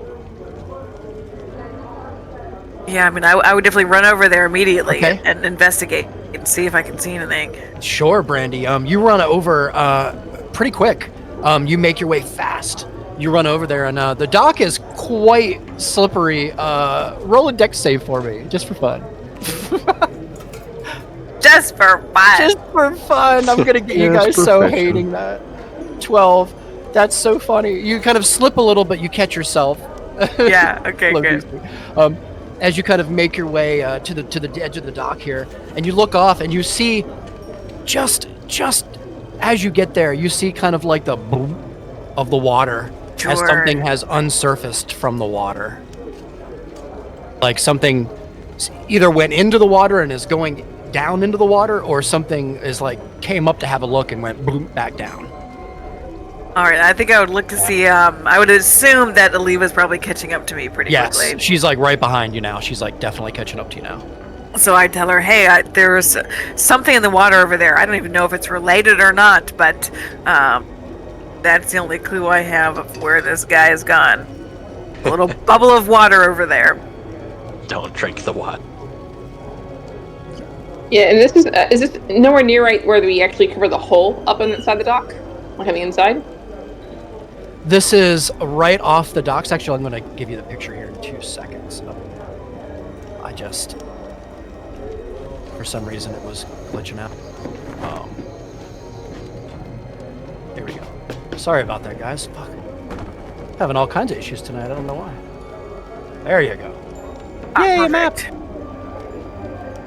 There we go. Jeesh. All right. Yeah, so, I mean, I'd hear what Brandy said, kind of look grim, and then run into the dock to see, first of all, if our hole is disturbed at all, because I don't want to be back, or have somebody come up behind us. Yeah. Oh, for sure. You're kind of looking back behind you? Like... I mean, glancing over the shoulder and then going into the dock to make sure that everything we did to cover up, like, that hole in the floor is not... Oh, got you. Considering we caused a mess, and we might have enemies already. Yeah, for sure. Can you see inside now? Yeah. Oh, perfect. That's the dockhouse. Did we leave Bias in there, or did we leave him in the house? The house. The house. Dock. Okay. Yeah, He's they missing checked the everything house. else. He's not in there. Aleve was checking the hole that we had traversed and covered back up. Yeah. Gotcha. The hiding. Yeah. Aleve, roll a perception check for me. We'll move you in there. My last two were great, so this is bound to be a disaster. Perception.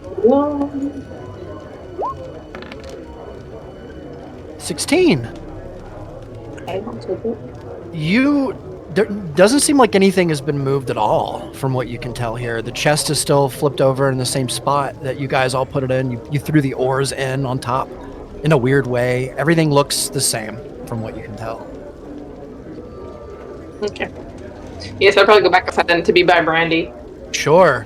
And Brandy, as you kind of look out across the surface of the water, it's starting to occur to you more and more. You might have to get in the water. I know. Swimming is not my strong suit. Tell me about it. Yeah, I know. It's always been better. we're all traumatized. I mean, I guess to Alice to go in the water. I don't know. I guess you'd be the one to know, right? I honestly they don't go in there. We need water wings for our water wing. She can only cast Find Familiar once a day, and I think she did it right after the troll fight. Yes. I don't think I can summon a new friend. Yeah, because you can change bitters into several different animals, including an ox. Yeah.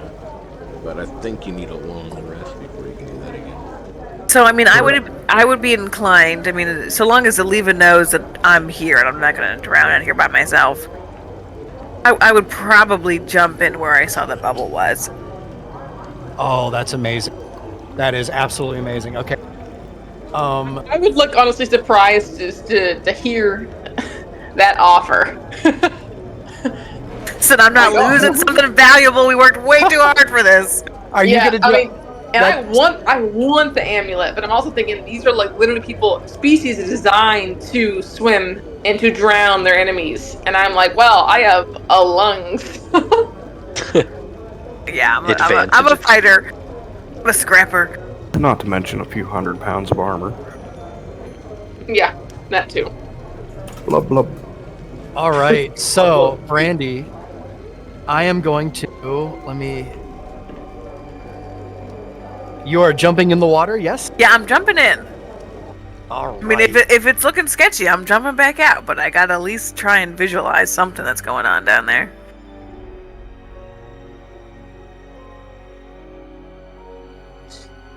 Meanwhile, to D1, I'm thinking your decision to hide the amulet underwater and lie to me has led to these people seeking it out and going back underwater. You think it was the mer creatures that... What did they... Did they take Bias, or did Bias go to them? I don't know, but it's back in the fucking water. Damn. This amulet really likes fucking water. Like, You guys need... I can come out there. I don't necessarily need air. I can stay underwater for a long time. Yeah, but you're not. If it's with a whole tribe of these motherfuckers, you being there isn't going to make a difference. Wait on that, besides. We already roused... Someone small and sneaky like me, I'll pull a rummy game and try and see what I can do. See if you can... what if I can't, then I can't. I Try can and try get and eyes sneak on the a bag. fucking... We don't want you anywhere near the water, Griffin. Yeah, exactly. The staff at the inn was already suspicious Just over us immediately leaving. drown. Yeah. Brandy What has about an a echo? potion of water breathing, by the way. I do. And I also got how many potions of invisibility? 2. That's awesome. Oh, you got a I mean, scroll. it You got doesn't, one potion and one scroll, yeah. Oh yes, thank you. Yeah. I don't think it counts Alright. as drowning if my echo goes down there. Maybe if my echo drowns, that'd be fine. I think you can You only have see your through your echo 30 feet from you until you hit level Think so. 7. Yeah. All right, Brandy. So we're gonna do this like by increments of 30 feet, only because we're underwater now. So You go. You just kind of like I guess you just jump in. Just jump right in the water. All right. So She Brandy, jumps in, and I'm like, if you start drowning, yell for me, and I'll say a prayer. No, I'm good. I'm prepared to drown or not drown. Aliva, you're just kind of on the dock hanging out. Yeah, I'm just watching at this point, and then All also right. in paranoia, looking around me. Roll a perception check for me Oh boy. while we're jumping in. Yeah. Yeah, I Or would while trust Brandy's her to at least, keep watch out. I don't expect her to any heroics, but All right. 18. 18's really good. All right. Brandy, you jump in, and you kind of make your way down a little bit here. You notice, as the land kind of slopes down closer to an edge, you kind of get deeper down. You notice there's a shipwreck down here. As you kind of look around, it's hard to see with your eyes, kind of the salt water and everything you get as you get close. You just see like moving shapes, mostly. So it's really hard to make out things in the water here. But roll a perception check with disadvantage for me. okay.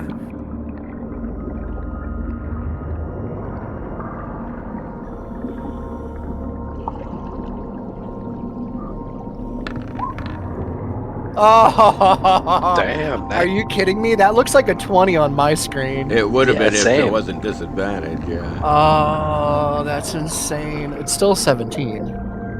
I'm still looking. Yeah. Brandy, you squint in your eyes. It's so hard with the salt water, but there is a moment where you feel almost lighter than air. Just for a moment, Brandy. Roll a d6 for me.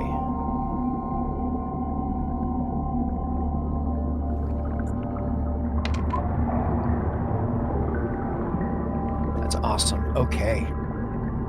As you get closer to the kind of the edge of the shelf here, your lungs kind of, they're getting there, but you probably have a little bit of time still before you have to go back up. You're looking around, and you look off the edge, and you see, for a moment, just a shimmer of light reflecting off of something. It could be a belt buckle, or some part of a shoe buckle, or like the part of a hat brim, like a buckle and a brim. It's definitely some kind of metallic item that is moving away from you in this direction. If you can see my ping. Yeah, I got you. Okay. So I'll say if you want to move, we'll give you like 60 feet before we have to go back up for air. Okay. Or how does the potion of water breathing work? Oh, you have your water breathing potion. I would be inclined to take it now.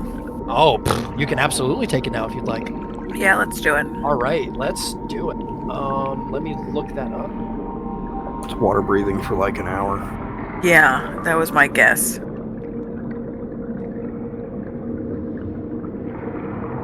Yeah, you can breathe underwater for 1 hour after drinking this potion. It's cloudy green fluid, smells of the sea, and has a jellyfish-like bubble floating in it.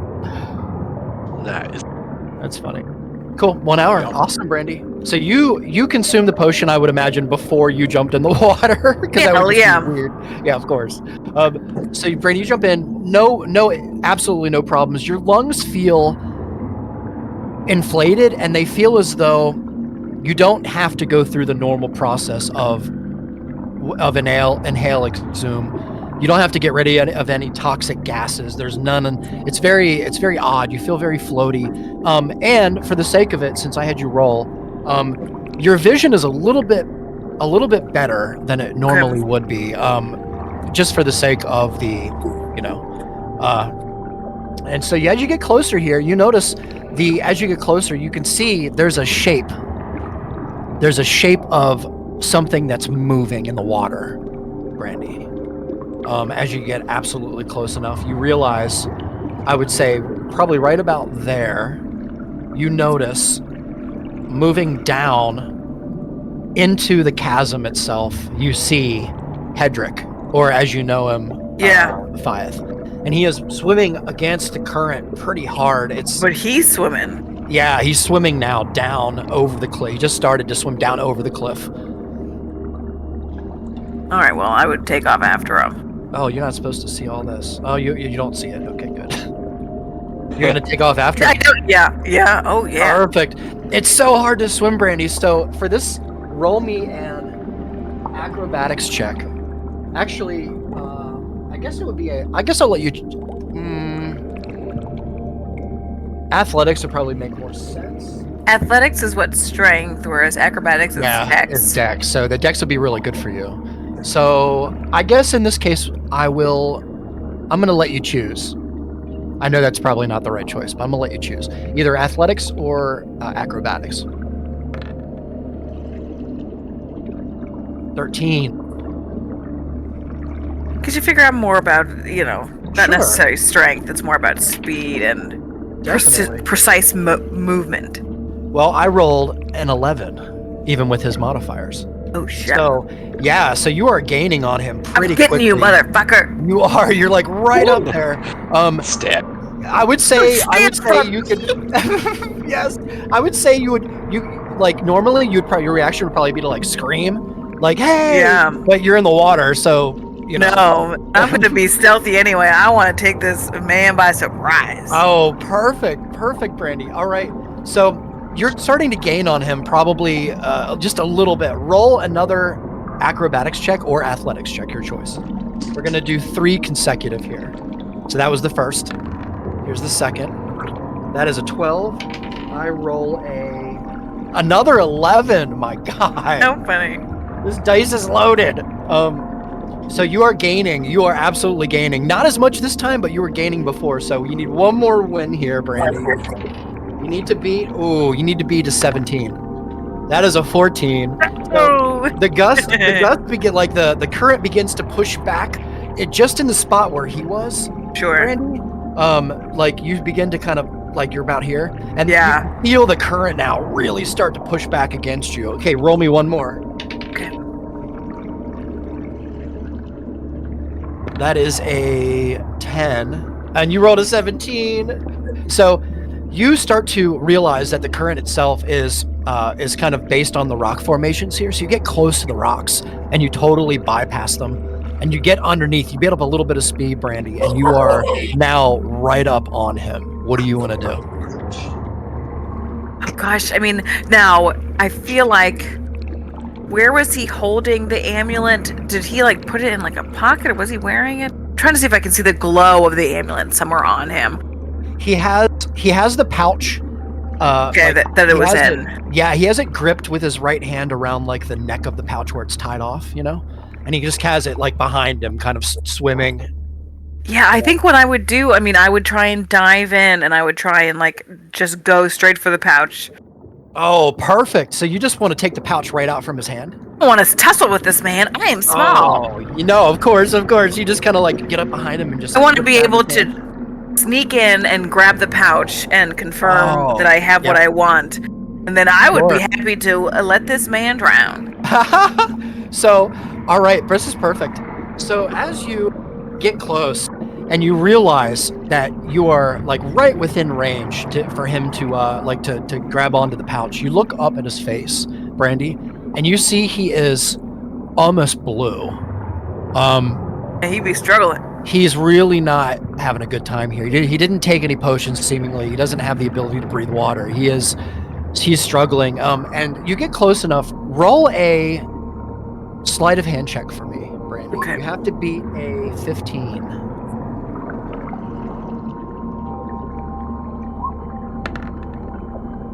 That is an 18.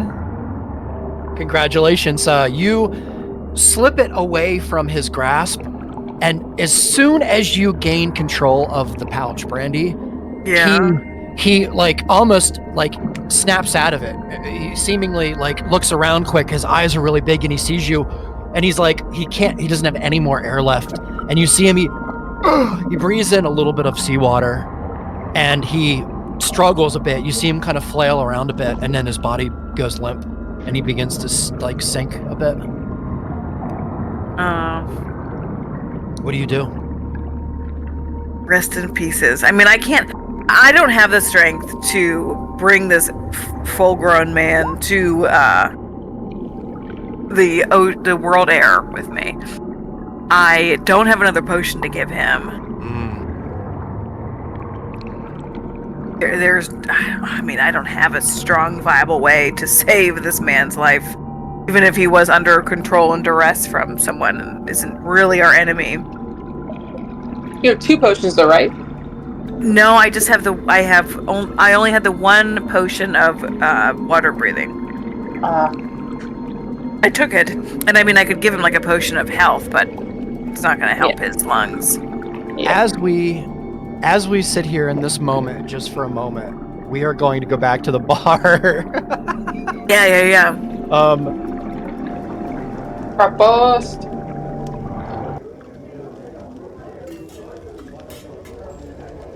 Thank you, everybody, for being patient with me here. Oh, you're good, dude. I've got a lot on my schedule for 11:30 at night. Okay.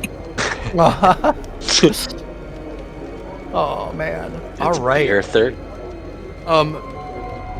We're back here with Ronan and Griff and D1, and you guys, you have a moment here. D1, you still see what Rummy sees, only. Yeah, Rummy will have been searching for a way to get himself out this whole time.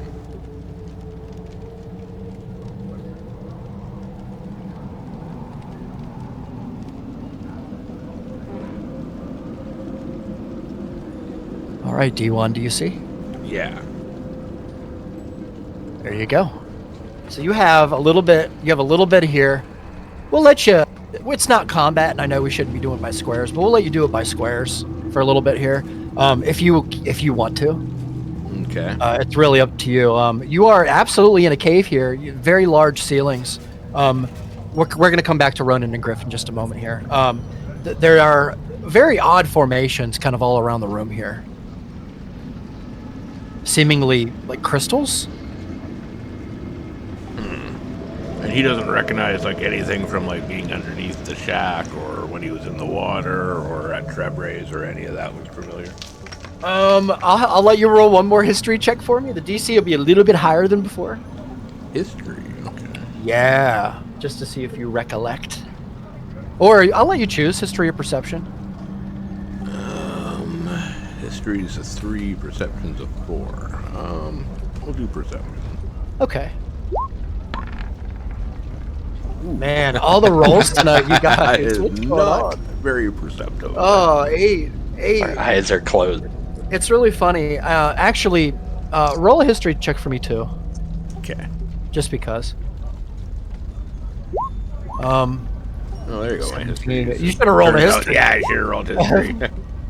So this particular cave, Rummy does not recognize like at all, especially because there are purple crystal like formations growing kind of out of the walls, seemingly. You can move around here if you want to. And it's, it's a big cave. You do know, however, Rummy does. You're aware that that creatures are a thing, and that if Rummy were to die in here without you knowing where he is, that'd be fine and all, but it's yeah, we'd just lose one of our gems, which is only 100 gold pieces. yeah. Yeah, he's just gonna start like basically looking around for a place for any kind of a path that might look like it's leading to an exit. Sure. You can like wander around a little bit in here. And this would take place in the time that Brandy and Aliva go to the docks and do all that. You're gonna run around here a little bit in the cave, and you realize there's a lot of like dead ends to the cave. It seems to be full of this purple kind of crystal material, and as you get close to the material, D1, your vision of Rummy becomes a little distorted. And then you kind of back away, and it clears itself up. It's very odd. It almost it's interacting with the magic itself that's allowing you to, this sight to begin with. Okay. Yeah, Rummy's just gonna keep searching around, like just basically frantically looking for any kind of action. He's gonna be checking Sure. the ceiling, like flying kind of close Yeah. to the ceiling, looking if there's anything on the top of the cave Okay. that would be a crack to get out of. Sure. Roll another perception check for me. Aliva, also roll a perception check for me. You're at the docks right now, keeping a watch, keeping lookout. Oh, look at that, Aliva, Natty 20. man, you are I rolling see like all. a champ. It's hot. All right, D1. As you continue to traverse the cave here, you notice there are just dead ends after dead end after dead end, but there's so much of this purple material down here. These crystals. Yeah, It's he's really actually hard. gonna grab one of the crystals. Okay, so you're gonna have to break it off from like like the base. If you want to do that, there you could do that. It's just gonna take a little bit of pressure. He's gonna. You sure you want to do that? Yeah, right at the base of one of the crystals, he's gonna do a force breath. Oh, you're gonna actually. Okay. Sure. No need for rolls or anything like that. We'll let you just take it off, and as you do, you hear a very large chung reverberate all through the cave. Uh-oh. It's like it reacted to you taking it, but you have it in your possession now. It's a little purple shard. Okay, he's gonna hang on to that. He's gonna sort of hold it up and see Yeah. if it gives him extra light too. Yeah. So your vision gets really distorted, man. Like as soon as like Rummy picks it up and holds it in his hand and holds it up, your vision just starts to blur out and starts to. It's almost like, I guess it would be like a TV that you're not getting a full signal on, if you even are old enough to know what that means. People that are watching, I mean, yeah, like I remember rabbit ears. Yeah, it's like What's rabbit an ears. antenna? It's very fluctuating. It's like the picture comes in and out. It's actually quite annoying. But the farther Rummy takes it from his body, the more it clears up. So right now it's kind of like wavy and distorted, but you can still see. okay. Well, D1 can't really help him much now, anyways. He's kind of on his own. Yeah. So he's gonna still hang on to that. Sure. And Okay. yeah, he's just gonna continue searching around the caves. He's just looking for a way out or something that's familiar. Definitely.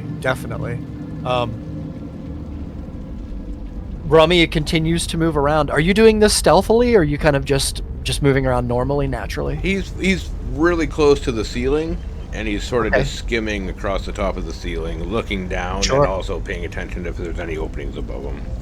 Sure. We will come right back to you. Gonna go to Aliva with her 20. Cool. 26. 26, that's right.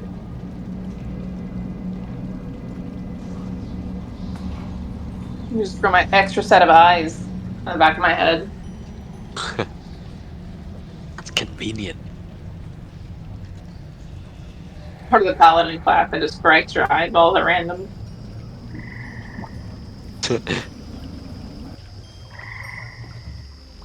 It's like some Pan's Labyrinth. Wish. Just Perfect. nightmare fuel. It's so fucking terrifying. All right. Aliva, with your 26, you look around. You notice that Brandy is in the water now. You saw her kind of go down a while ago. You look around, and you hear a branch snap. Probably, I would say, 40 feet to your northeast. Just off the path, you see that there's a tree when you look in that direction. You got a natural 20, I'm just saying. And as you get closer, Aliva, like, I would even say closer, but just like you kind of focus in on that area. There Is this seems near to where I be... saw... Sorry, go on. No, I'm sorry. You were going to say something. Is this near where I fell in the water when I was investigating that cloth? It is. It is near there, yes. And you see there's a person that's standing there kind of trying to hide, but they're looking in your direction, clearly watching. They seem to have been watching the house, maybe. But you all came out, and they saw you. You ran by. You weren't very stealthy. You can see they have a gold sash. You just see the hint of it. A gold sash kind of draped around their left shoulder and hung down. Kind of really dirty looking boots. They look like they could, be right off of a pirate ship or right off a merchant ship or something. Quite dirty, but you could tell there's a stature. There's like by the sash you can see that there's some sort of, hierarchy, and this person seems to be part of that. They don't see that you see them yet. Yeah, I kind of glance back toward, because that's not super close, but not super far away either. I'd kind of glance back toward the water because I'm like, well, fuck, if Brandy needs me. Still a little bit hesitant to leave, but also, if she's drowning, what good am I gonna do? So, I'd probably draw one blade, just one scimitar, and approach them pretty directly. Again, no subtlety. Oh, that is amazing. Get him good. Yes. Good for the throat. You get close, and you take your scimitar out, and you begin to approach them, and we will go back to Ronan, and I know you guys love that. Poor Croc Boss, he's not getting his little monologue. I Good know, transition. not again! It's okay, it's okay. This is good stuff. This is D&D. Improv, baby. Yeah. All right, let me do this. Thank you all for being so patient. You guys have been awesome. Yeah, no worries. Yeah. I do appreciate it. You guys are rock stars. Ronan and Griff. People are enticing you again. They keep looking over in your direction. The one guy puts his arm up in the air showing his bicep to you, looks at it and looks back over at you, putting it up in the air, and then looks down to his side, and you see he's waving around a little pouch in the air. He's like a little pouch in his hand. Come on, man, I'll play you for some gold. Drug? Or, yes, go. Yeah, I'll fucking... I'll just, are you gonna walk drunkenly... Because at this point, I've probably slammed, a bunch of beer. Yeah. From just amped up from the fucking yes. adrenaline from my first victory, so... Yeah, I'll roll be a Constitution save for me. Oh, damn. Okay. Yeah. Just because you've been pounding them like a champ. Hold on. My stupid windows. Constitution save. Okay. Yeah. Con save. God, why are my eyeballs not It's okay, man. Take your time. It's all right. You guys have been awesome tonight. We've been all over the place. Hey, 24 good. You get closer. You feel awesome, Griff. You feel great, man. What a great night. Or a great day. You've got your arms back. You beat somebody in an arm wrestling competition, and now this guy wants to challenge you again. This guy wants to challenge you. So you get up. I'm on cloud 9. Yeah. However, one thing, Griff. Yes, the monkey paw. No. Well, my hands turn black and fall off. Oh my god. No, we'll wait a little. One finger curled Oh in. god. You're Oh god. Yeah, exactly. That's fucking hilarious. That's so funny. Okay, no, yeah. I mean, honestly, I'll just be drunkenly walking over to the guy, holding the pouch, I Sure. heard someone wants a piece of the peach Punisher. Yeah. You're supposed to be the champion, right? Ha! Look at these guns right here, buddy. You wanna put some money down? Yeah, I'll match whatever is in the pot. Just feel the fucking grab the pouch and count out how much he has, and it's 100, 200? I'll just I'll throw that down as well on the table. Gold pieces. So 200 gold? 200 gold? You wanna put so he throws the pouch down on the table. There's which you'd see the table itself is nothing more than just a very large barrel with a slab of wood, like a square slab of wood slammed on top of it, and that's where you arm wrestle from. Nice. It's Surely pretty funny. fair. It's pretty lewd and crude, but it looks like it came right off of a ship. Like this is I think something they do on a ship, and this is Oh, just hell something yeah. they're doing now. So he throws a pouch down on the table, and he opens it up, just the front of it up, and he kind of like tilts it down at you, and you can see it's full of gold, Griff. Probably, I don't know, probably 100 gold pieces. It's a little pouch, but nonetheless, Yeah, it's been hustling. yeah.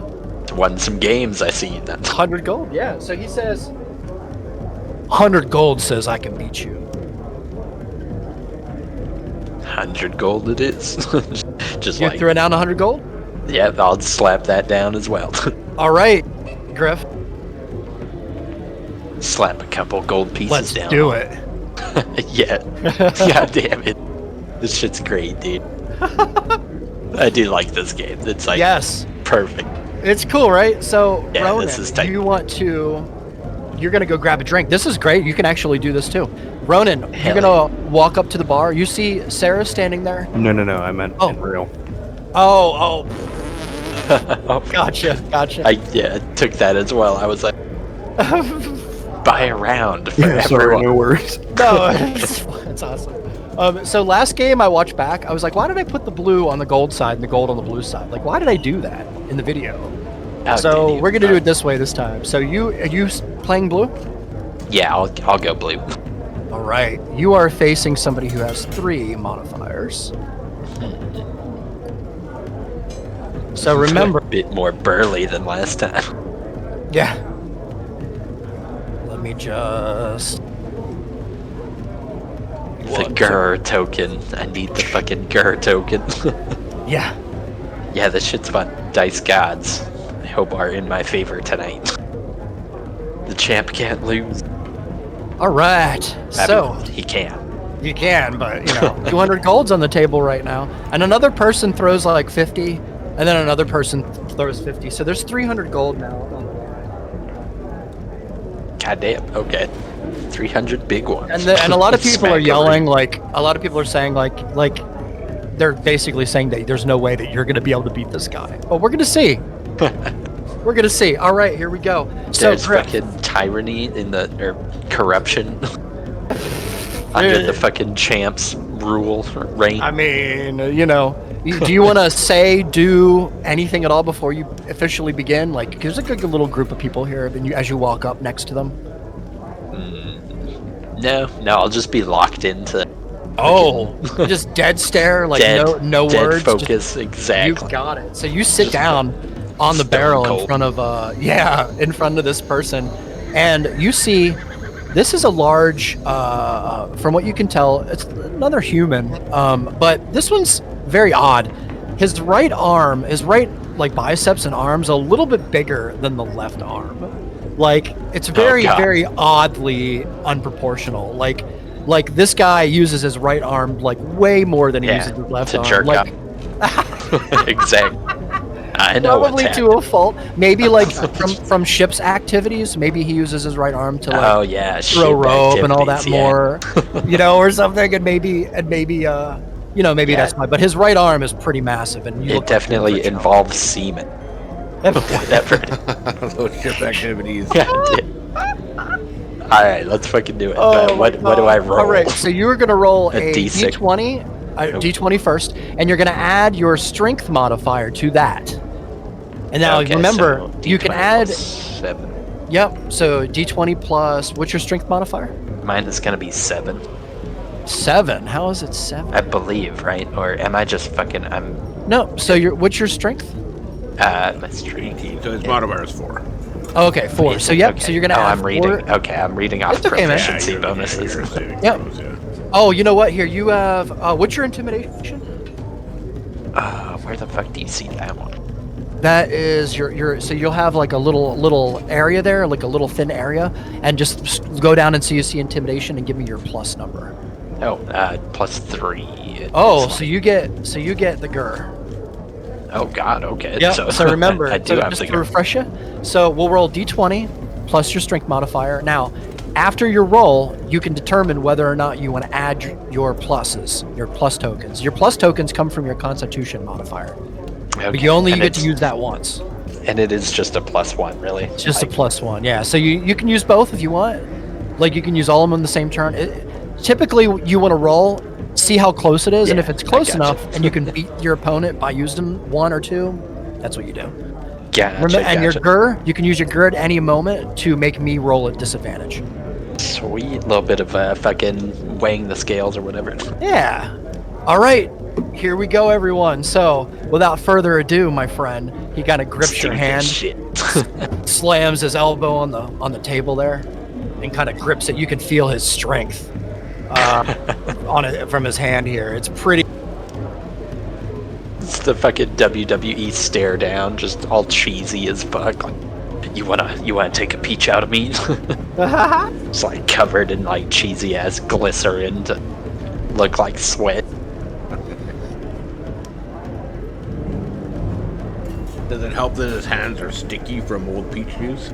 Oh my god. Yes, exactly. His hand can't pull back.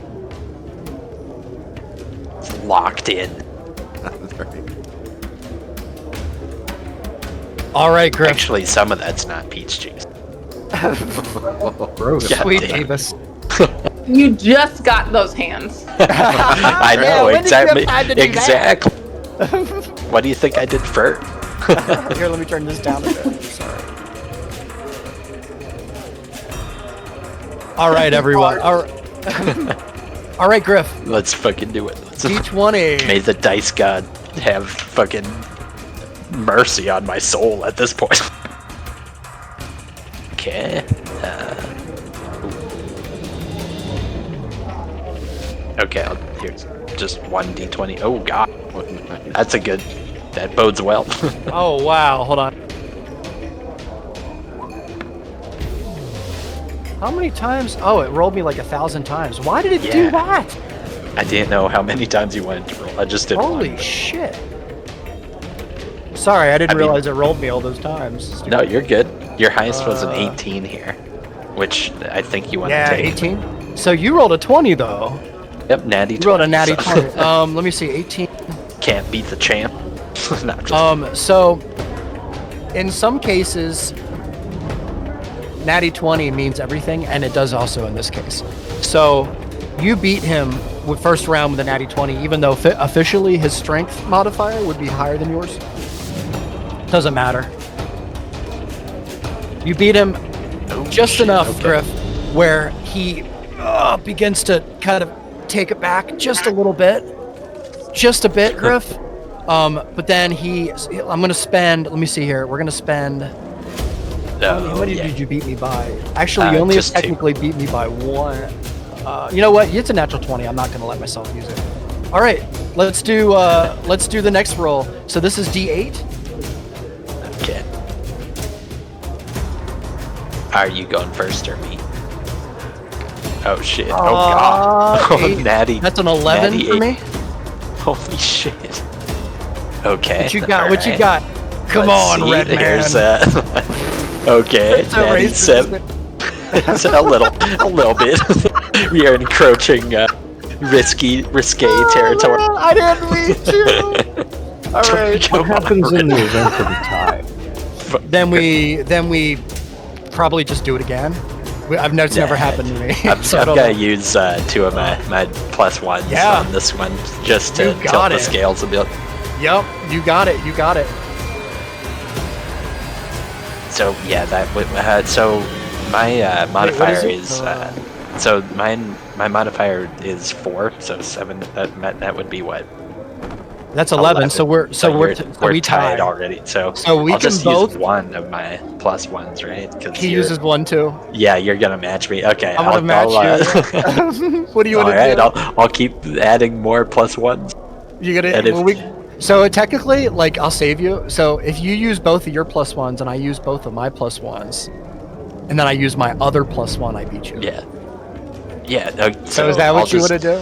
I'll keep matching. Like, I'll go all in. Well, you know what? Or This is probably could the I wrong could I game. actually could I use my GUR token on this one? Retroactively, since you will do it since we're learning how to play it. Yeah, it's like the second match, but I mean Sure, we don't yeah, have it to doesn't honestly. matter. It might definitely. be more juicy to have like a head-to-head. You want to use your GUR? We totally can. Okay, yeah. Let's. All right. I'll intimidate him. Here we go. I'm gonna roll it. And all else fail. Whoops. I still get. All right, dice gods want this to happen. Oh man. So, Griff, I'm going. Are you gonna use your tokens? Yeah. I'll go all in on those.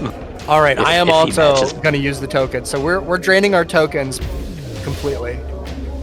Yeah, But fuck we're yeah. going back to Just pure fucking. 20. All right. Let's do this. You see him kind of like perk up even more. Takes a deep breath. All right, D20. What's your All deep right, modifier? you going first or me? Oh shit. Okay. 13, 17. Okay. Yeah, sorry, 16. Okay, gotcha. He has plus All four. right. All right, I got a +4, but here's mine.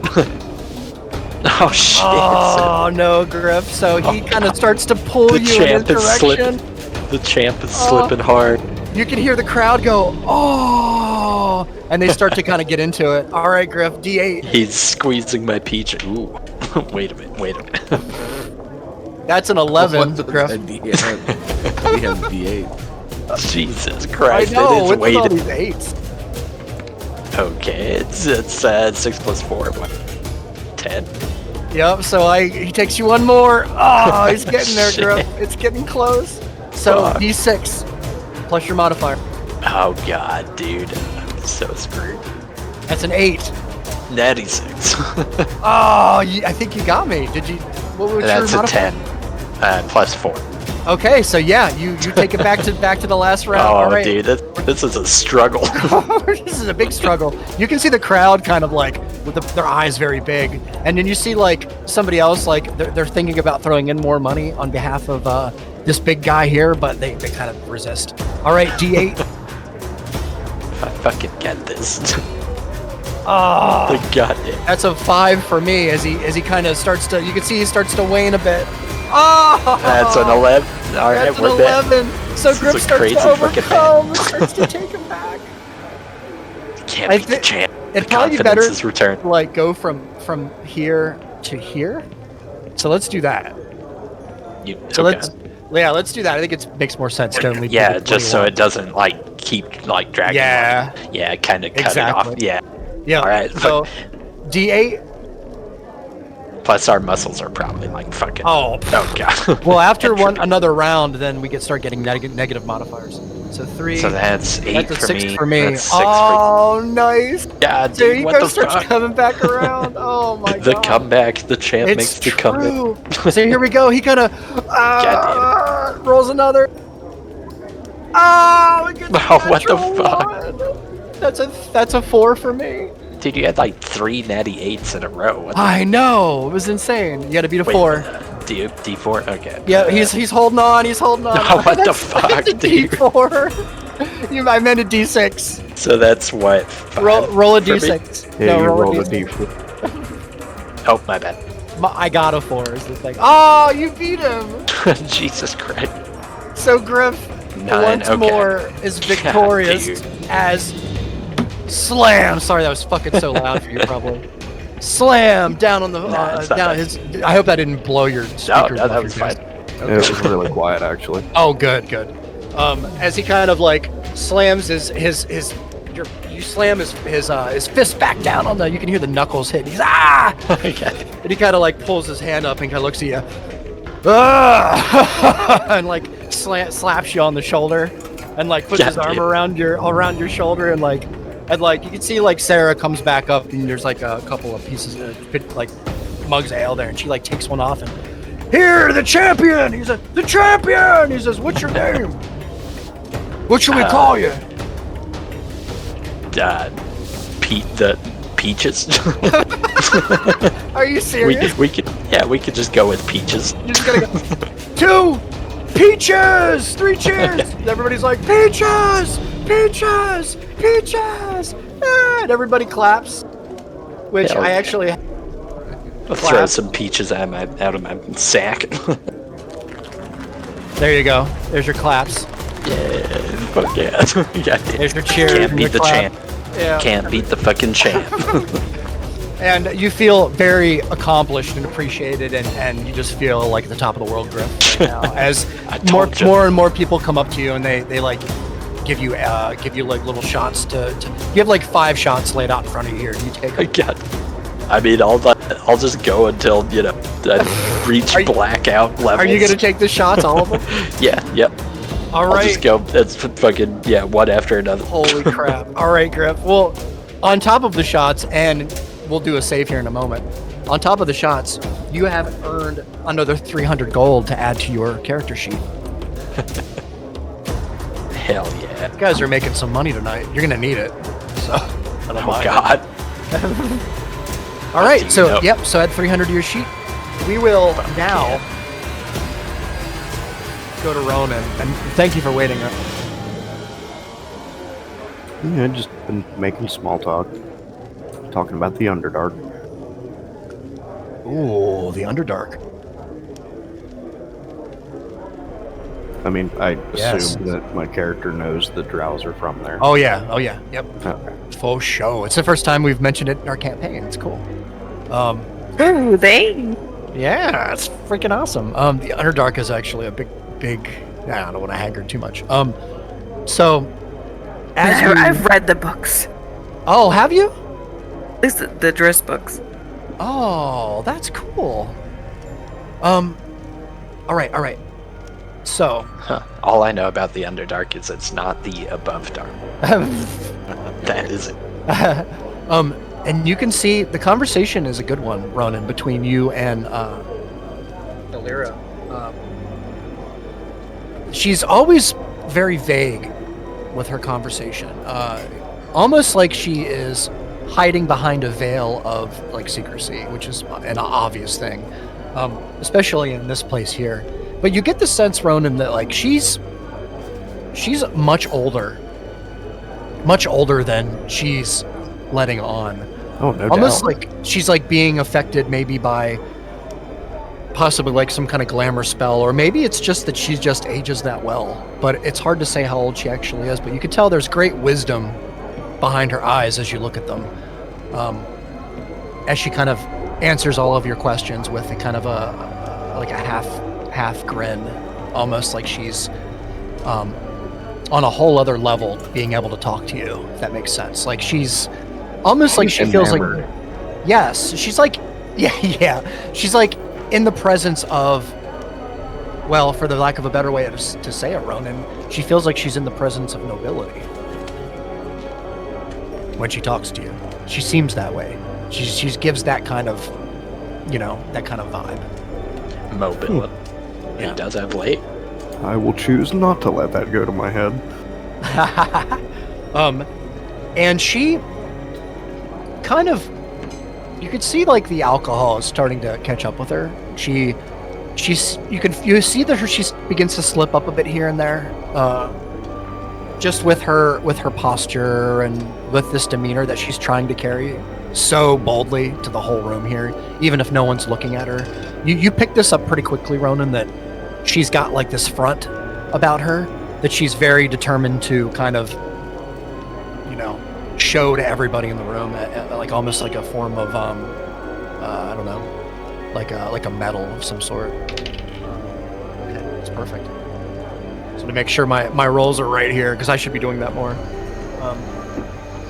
Is there anything particularly that you want to ask? Do you have a? Sorry, you still have the arm wrestling grab. Oh, God, guys, I'm not on my game tonight. Sorry about that. It's all good. I was still just basking in the glory. It's been a couple weeks for me, so I have to like get back into the swing of it. My apologies for that.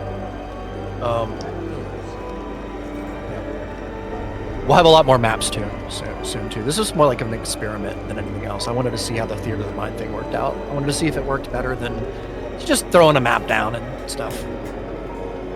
So anyway, all right. With that being said, Ronan, yeah. As far as like I'm not really trying to get any real information out of her. I'm just kind of, well, just like asking her questions about creatures and plants and things that one would likely come into contact with in the Underdark.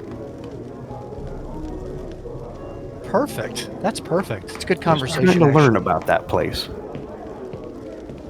She begins to talk of she notices your curiosity, and she begins to kind of indulge, and she tells you a story, a very vague story, a long time ago, of her and a friend of hers traversing a deep cavern in the Underdark, one that was forbidden because of scalers and such that lived down there. Very giant spider-like creatures that basically they make their homes deep within the crevices in between the caverns of the Underdark, and they're much smarter than traditional arachnid or anything like that. They're very attuned to magic and its usage, and so it's drawn to it. And they were traversing one of these dark caverns, the in-betweens as they call them, and they made their way into a scalar nest. And it wasn't long before they kind of found that they were up in their, they were in the shit. They were in deep. So they kind of tried to start to make their way out, but there was an obstacle, a very large boulder that kind of fell down like in the exit that they were going to use. It was almost as if the scalers themselves had planned it like an ambush. The webbing was already there. It was already prevalent that they would be watched the entire time. And so as they made their way up and out of the entrance successfully, they took with them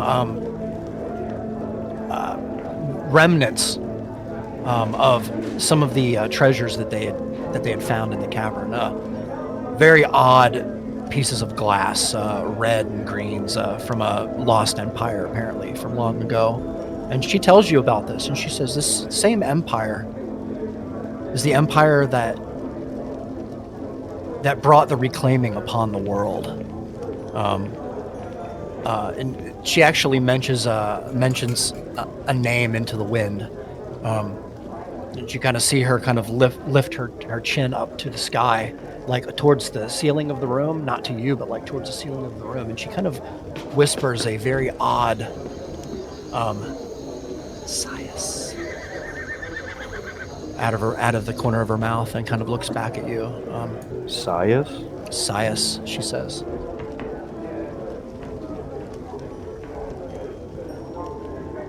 Magic wielding spiders sound terrifying enough. Yeah.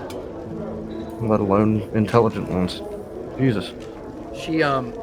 She seems to have like a look of like a dismay, she's almost emotional, like for a moment.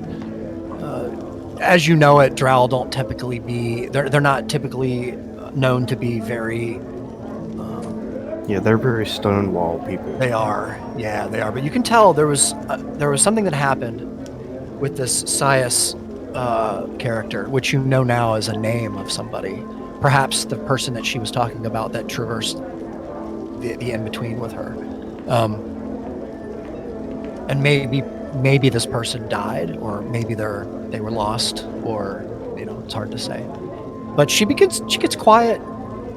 She kind of like straightens her back out, takes more drink. And in this time, Griff, I need you to make a Constitution save for me, please, sir, and do it with disadvantage. Oh God, it's always the red guy. Because you have been drinking, man. You've got people like lining up shots in front of you because you're just renowned now. You just beat two crazy strong guys in an arm wrestling competition. You said con with save? your new hands. Yeah, con save. With disadvantage. Okay, I've gotcha. Boop. Yeah, all these fucking... Oh, God. All this A fucking 10. sweat is probably not good. Yeah, Ooh. not ideal. Griff, you It's feel hit me hard. so good. You feel so good. I'm the I feel like king I of should the keep doing that. world. I'm the king of the world. You throw your hands up. These people are absolutely like they're just being your friend. They've had their arms around you. They're telling you stories about like their loved ones, and they're like you're just having a time with these people that you don't even know.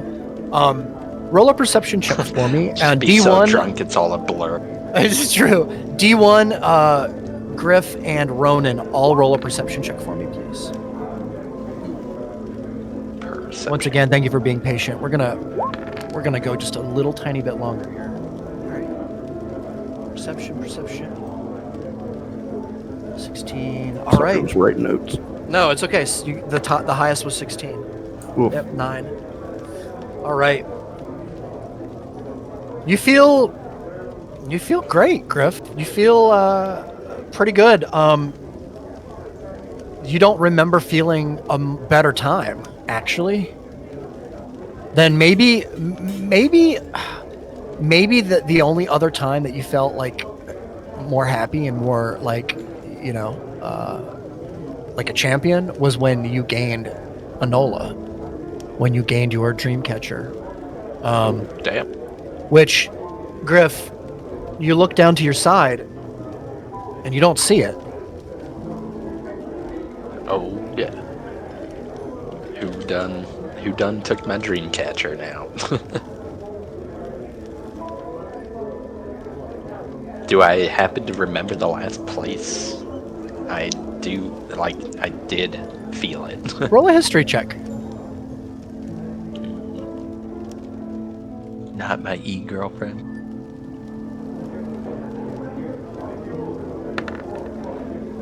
Nine.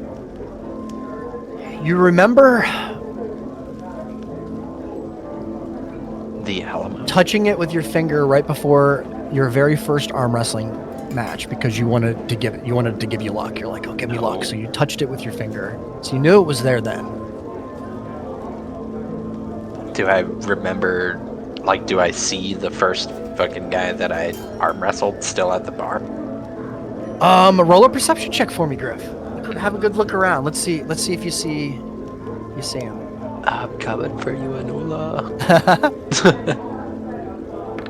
Okay, here we go. Oh, a 22. As a matter of fact, you do, Griff. On the other corner of the room, there is. Damn. You see him sitting there, and he's right next to another person, and they seem to be having a pretty deep conversation. With your 22, you also see him waving his hands like up in the air, and then he like shakes his head like I don't understand. And he keeps waving his hand over it, like over this bench. And as you kind of like get a good look up and over, you see your dream catcher is over there on that bench in between both of these gentlemen, and they seem to be talking about it, or maybe he's trying to sell it or something. Yeah, I'll Kill him. immediately start stabbing. No, I'll. Does he let like me and Ronan know? Yeah, I'll go ahead and like telepathically just say, you know, like, hey, I think someone swiped my Enola off of me. My damn dream catcher, the coveted dream catcher. I'll walk over to Grip then, and looks like we need to have a talk with these boys. I'm gonna remain seated as long as I can see them. Okay. Yeah, you have a pretty good clear view, Ronan. I would say roll one more perception check for me just to see where your baseline is here. Aside from your passive. There's a lot of people moving around and all that good stuff. Not good. Wow. So there are a bunch of people moving in and out of your vision, but for the most part, you kind of see where they're going, what direction they're heading in, and you know what's going on because you all can talk to each other. I know where to head when some shit pops off. Exactly. So you move over in the direction of. They move over in the direction of person D1 and Griff, and as you get closer, you see Do you kind of walk up like sternly, or do you like walk around like kind of stealthily? I'll approach him like in a friendly manner, Okay. and just kind of ask them, like I'll just say like, hey, I noticed that that Dreamcatcher made its way off my hip like to this bench here beside you guys, like wasn't part of the wager, and I'd won our match anyway, so I'm gonna be taking that back. Nice. Do you kind of just follow up behind Griff? Yeah. Does back up? I'm gonna put my hand on the top of his head and sort of spark the lightning in my gauntlet a little bit so it crackles. Oh, okay. Very nice, D1. All right, and you're basically intimidating him. Roll an intimidation check for me. I'll let you both roll. Or actually, no, you roll intimidation. Yeah, I think the shock gauntlet. I'm actually not trying to intimidate you. No, I know. That's great. Griff, you roll a persuasion check for me. Okay. Damn. Yeah, that shit's a good fucking roll. There we are. Probably not very. Yeah. 6. So Grab the piece. he kind of like, as soon as you walk up behind him, you kind of put your hand on his head. He feels a little bit of a tingle. He kind of reacts, and he kind of like shoves his wrist up and kind of and goes, "Get your hand off my head. Who do you think you are?" And he stands up. And you see he's pretty tall. He's probably like 5'9". Not very tall, but tall enough. Like 5'9"-ish. D1, which I believe you're probably a little taller than that. How tall is D1? I'm trying to remember. Yeah, I can't remember. I want to say you were like 7.5. I thought you were pretty tall. I am 6'3". Okay, 6'3", perfect. So you're you're pretty tall above him as he kind of stands up to kind of like almost intimidate you. Yeah, right. And he kind of stands up stall before he realizes like he'd be no match for you. And he looks down over at his buddy. And his buddy kind of looks over, and even though your persuasion didn't work, Griff, Yeah, because he like was gonna basically tell you to go fuck yourself, but D1, he kind of looks over at his buddy and he says, "I think this fell off your hip when you were arm wrestling, didn't it?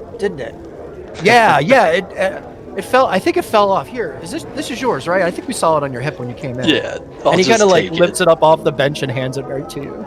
I'll take it from him and just like look at him like in the face and just say, "Yeah, you guys fucked up." I'm gonna look at Griff and say, I don't think we should let him get away that easy. Listen, guys, you have it back. While he's talking, I'm gonna sucker punch him. Are you really? Yeah. Oh god. Nice. I'm not trying to stir shit, like especially in front of the boss, but I mean, I'm down. We can't be pussies in front of the boss either. I guess, yeah, that is the fine line. Bringing out extra notebooks. No, I have it all here, man. Like I said, I over prepare for shit. I try to. You just have a whole notebook just labeled fist fights. No, I do, right here. Right here. Not a whole notebook, but just although even a fist fight, remember my fist is my weapon, right? I don't have yes, one. Yeah. It is. So to hit in a fist fight, normally it's a D20 plus your strength modifier. The damage is 1 plus your strength modifier for a punch. For a kick, if you guys want to kick, then we'll do D20 plus your dex modifier. Now, if I'm still punching with my Thunder Gauntlet, though. Well, that's different. Yeah. Do you actually want to punch him with like actually do damage? Yeah. I want to fully Thunder Gauntlet. You're gonna kill this dude. Oh my god! All right, roll to hit. D1. Roll with advantage. for the suckerness. Yeah, roll with advantage. Because he's not expecting it, right? Look at all those dice. 16. 16 definitely hits for 17 damage? 17 damage? Are you fucking serious? You knock him to the ground. D1. Red mist. But he is now bleeding from the nose, his eyeball. You're pretty sure you wrecked his face pretty bad. He's not dead, but he's really close to it. I don't know. It was just trying to kill him. I don't know. They Were you trying to kill him? If he dies, he dies. God damn. I'm gonna look. They I'm gonna swiped look the at his wrong friend. thing. I'm gonna look at his friend and hold my fist up and just say, "That's not the Wow. having sticky fingers with the wrong people." Oh, you could see as he's on like laying on the ground a bit, there's like a little twitching happening because there's like little shocks you would observe, just like moving up and down his limbs. It's kind of like twitching little parts of his body here and there from the aftermath of the the electricity. His friend kind of like looks down at him and looks up at you and he goes, I'm sorry. He throws his hand up. I'm sorry. Here, take it. And then, like all the people around him, like 4, 5, 6 people around him. Also, D1, roll a perception check for me. Ronan, roll a perception check for me. You're closer. Let's see what happens. A 10. That's pretty good. I will use your passive because it's a better story. You look around the room, Ronan, to see if anybody's like really noticing this crazy shit going on over here. And you look up at the long table on the second balcony, and you see the boss kind of like leaning down, and you swear that you see a little bit of a grin, like a little bit of a smile, like a smirk, like he's happy about the chaos that's happening here. I Okay, will so it is think good. to D1 and Griffin. Whatever you two just did, I think the boss noticed. Well, at least he knows we're not pussies. We're not pushovers. We're not gonna. So we do create waves. I guess he does like respect, the fishes in his pond that create ripples. Where am I? All right. You guys, like leave them alone, or D1, are you gonna fucking slam this guy too? No, I'm gonna walk back to the table. I'm gonna grab my right. beer, and then Yeah. I'm gonna look for Earl, and I'm gonna hold my beer Yeah. mug up to Earl. Oh, nice. Earl sees you. Like, well, I would say if you kind of get close, and he's kind of like gives you like an odd, an odd look, kind of a. All right, as he kind of, you see him. Then I'm gonna sit back down, Perfect. and I'm gonna try to use the message to Brandy and Oliva. Yeah. Yep. How are you guys doing out there? Are you guys okay? Give us a heads up if you need assistance.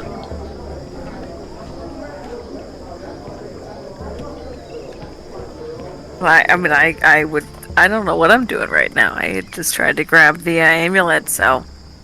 Did you get it back? Where's Sviath? Well, he's drowning. He's drowning. He's drowning.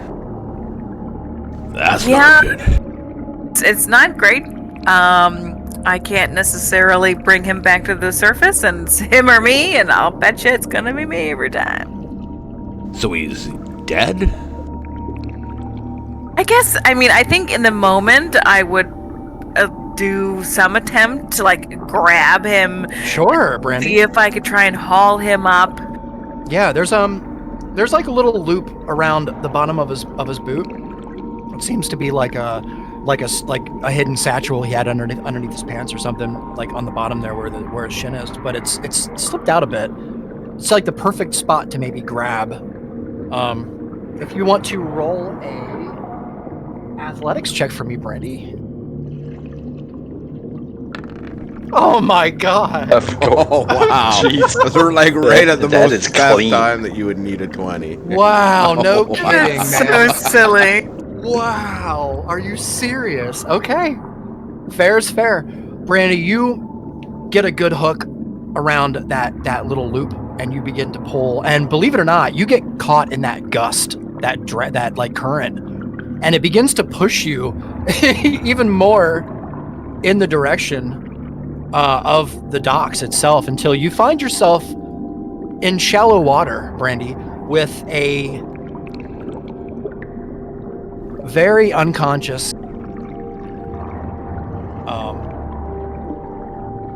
Fiath at your side. Okay. Put them on the dock. Paste. Oop, that's a small brandy. That's just her fortitude. Here, we won't give him the red X yet. We'll give him the little there. All right. As you kind of get out of the water here, Aliva, you hear the splashing around. As you move closer to this person with your scimitar out, you hear Brandy kind of get up out of the water. Do you continue moving forward? I would just kind of message her like status mentally. Like, you need me? I mean, I need a large person to take a body and maybe do some mild CPR. Mild? I'd probably go back to her, to be honest. Yeah, You we want don't know. going back to I mean, I don't know how much I like this guy. I don't want you to hurt yourself or nothing, but he Yeah. did drown a little bit. He's a little bit drowning. Yeah, I'd go back to Brandy. I'm not a doctor. Okay, you got it. So you resheath your scimitar? No. But I Oh. go back to Brandy. Yeah, you got it. As you begin to move away, you hear kind of like branches and shrubbery moving away as somebody seems to be like moving away from the direction. As you kind of look back, Aliva, and you see that person's now moving towards the inn. Yeah, I look annoyed, but I'm gonna go back to Brandy. Okay, you got it. Brandy, you see in front of you here, is Fyeth in front of you here with it as in the form of Hedrick, from what you know Hedrick to be. However, he begins to start to change now that he is blue and full of water, apparently, back into some normal form of human, seemingly, that you've never seen. This must be Fyeth's true form, maybe, as whatever spell he was using to disguise himself is quickly falling off of himself. All right, so how are you guys going to try and attempt to save him, if you are? I think we're gonna tell him to wait for next week. Okay, that sounds like a good idea to me too. That's why I was asking. So, on that note, Yeah, let's do that. everyone, that is the end of the session. I think it's a good spot to end it. And next week we will Yeah. get to the boss, I promise. So, Sounds woo, good. everyone. Woo! Perfect. All right. Boss our way to the bottom of. There you go. Oh, All God, I right, forgot guys. about Good that. job, everyone.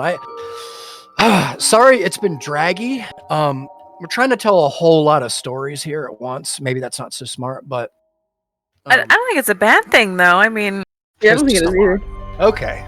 Yeah, no, Yeah, it's, if you're it's working out. overstressing rigs, Dude, you know me, man.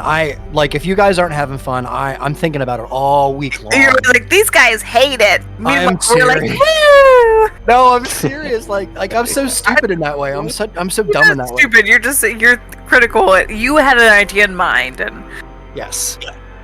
It's been fun. Totally. we don't have that idea, so we're Yeah, just you're happy good. to be here. Oh, well, I appreciate that a lot. It means a lot. It really does. yeah, dude, don't stress it. All right. Well, thank you. Thank you. Yeah, it's been I good. bet you a lot of DMs are like that. Yeah, Sweet. Yeah, good job, guys. Like, all the organic stuff that happened this week was fantastic, man. That's why I wasn't ready. I was like, oh, God. I'm gonna run away though. Sorry to Yeah, bail. yeah, you got it. No, for Yeah, sure. Thank you for good. staying a little longer. Sorry that it ran over a little too. Yeah, I have a just good one. stopped the recording, guys. So Yep, 3, you got 2, it. 1, We're out.